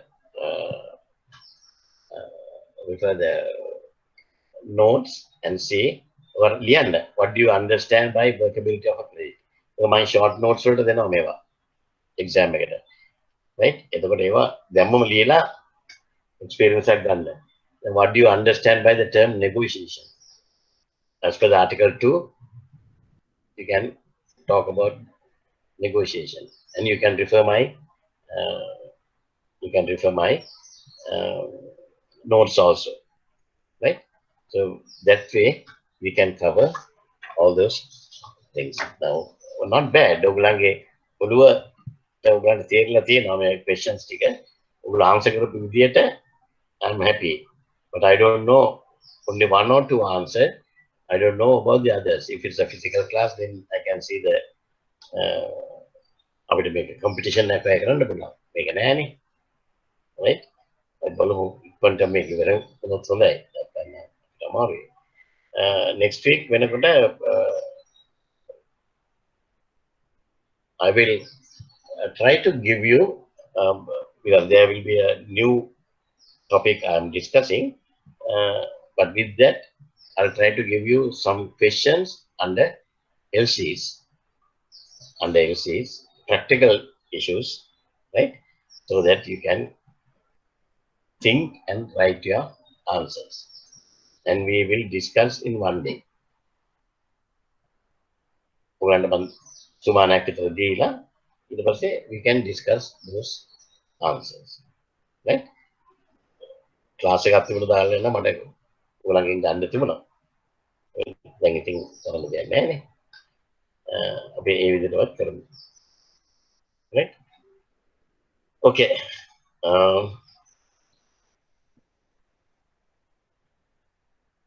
Any questions for today's session? Any questions on today's session before I wind up? Any questions? Sir, in a nuisance bill settlement, Hmm. likewise, as discussed on a previous session, Hmm. so you said you will check it from the central bank whether that whether from that nostro account, if the final payment on that final day is being done through another bank's nostro account, whether they are taking an underlying transaction for that. There was a Right. concern like that. Yeah, that I have checked. Right. Yeah. I didn't check with the. I didn't check with the. I thought I had my second thoughts of not checking with the these people, because I checked with few banks. I checked with few banks, leading banks, how they are doing. Right? Your presentation was wrong. This is Sumuduna. Your presentation was what you presented. Sumudu asked the question, sir. This is Malik. Sumudu actually asked the question, but I know in our bank also that is happening. I'm from NDB. I know. So you are from NDB. You are from NDB. Yeah. The thing is, if I ask the exchange control department, they will issue a circular or they will start finding fault with the banks. Right? They will start finding fault with the banks. So that is why I thought of not checking with this. But I checked with most of the leading banks and asked them whether these people are doing. Yes. Yes, they are doing. But how they do is not now correct me. Now correct me, right? Not like what Subudha told me the other day. I was arguing on how they can do it. Somebody else's payment. Still, I am having that concern. Somebody else's payment. Yeah, without whether there's no underlying transaction. Yes. Whether there's no underlying transaction. How they are going to do it, right? But I understand now what is happening is, okay, if NDB is having a bill, okay, and NDB, the bill amount is about 1 million or 2 million. Nowadays, there is a scarcity in the market to get the dollars. You can't borrow the money. Am I correct? You can't borrow the money, because the banks like HSBC and Standard Chartered and all, whether they are the international banks, where they have more money in their nostro accounts, or enough money in their nostro accounts, they don't want to lend money to NDB. Right? Now because of that, they say, okay, we will do the payment. We will do the payment. Now, how they do the payment, this is what I understand, right? This I got from one or two banks. How this is what they do. They write to whoever the paying bank. First, they write to NDB, or NDB goes back to them, write to them and saying that this is the thing. Oga liyan nina, oga me forex game dealers lagi makata kar laganne. Then they will say, okay, in writing, they have to send a undertaking that this is a transaction, collection bill, number, and blah, blah, blah, everything, right, from this bank. And we confirm that we have not done any payments on this particular bill. Undertaking එක අරන් තමයි Standard Chartered ඔක යවන්නේ. එහෙම යවන්නේ නැත්නම් ඒක ලොකු issue එකක්, because there can be money laundering and there can be double payments also. Exactly. That is sent through a Swift no, most of the time.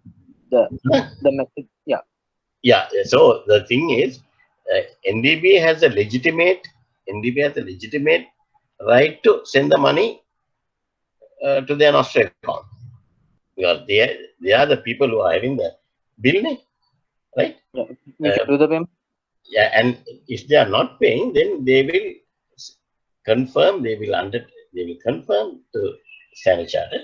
Okay, we confirm that we have not paid, then we will not pay. We will not pay this bill, right? And please do the payment and advise us accordingly. So between the forex department, they'll do the transaction, right? But again, I have a small issue.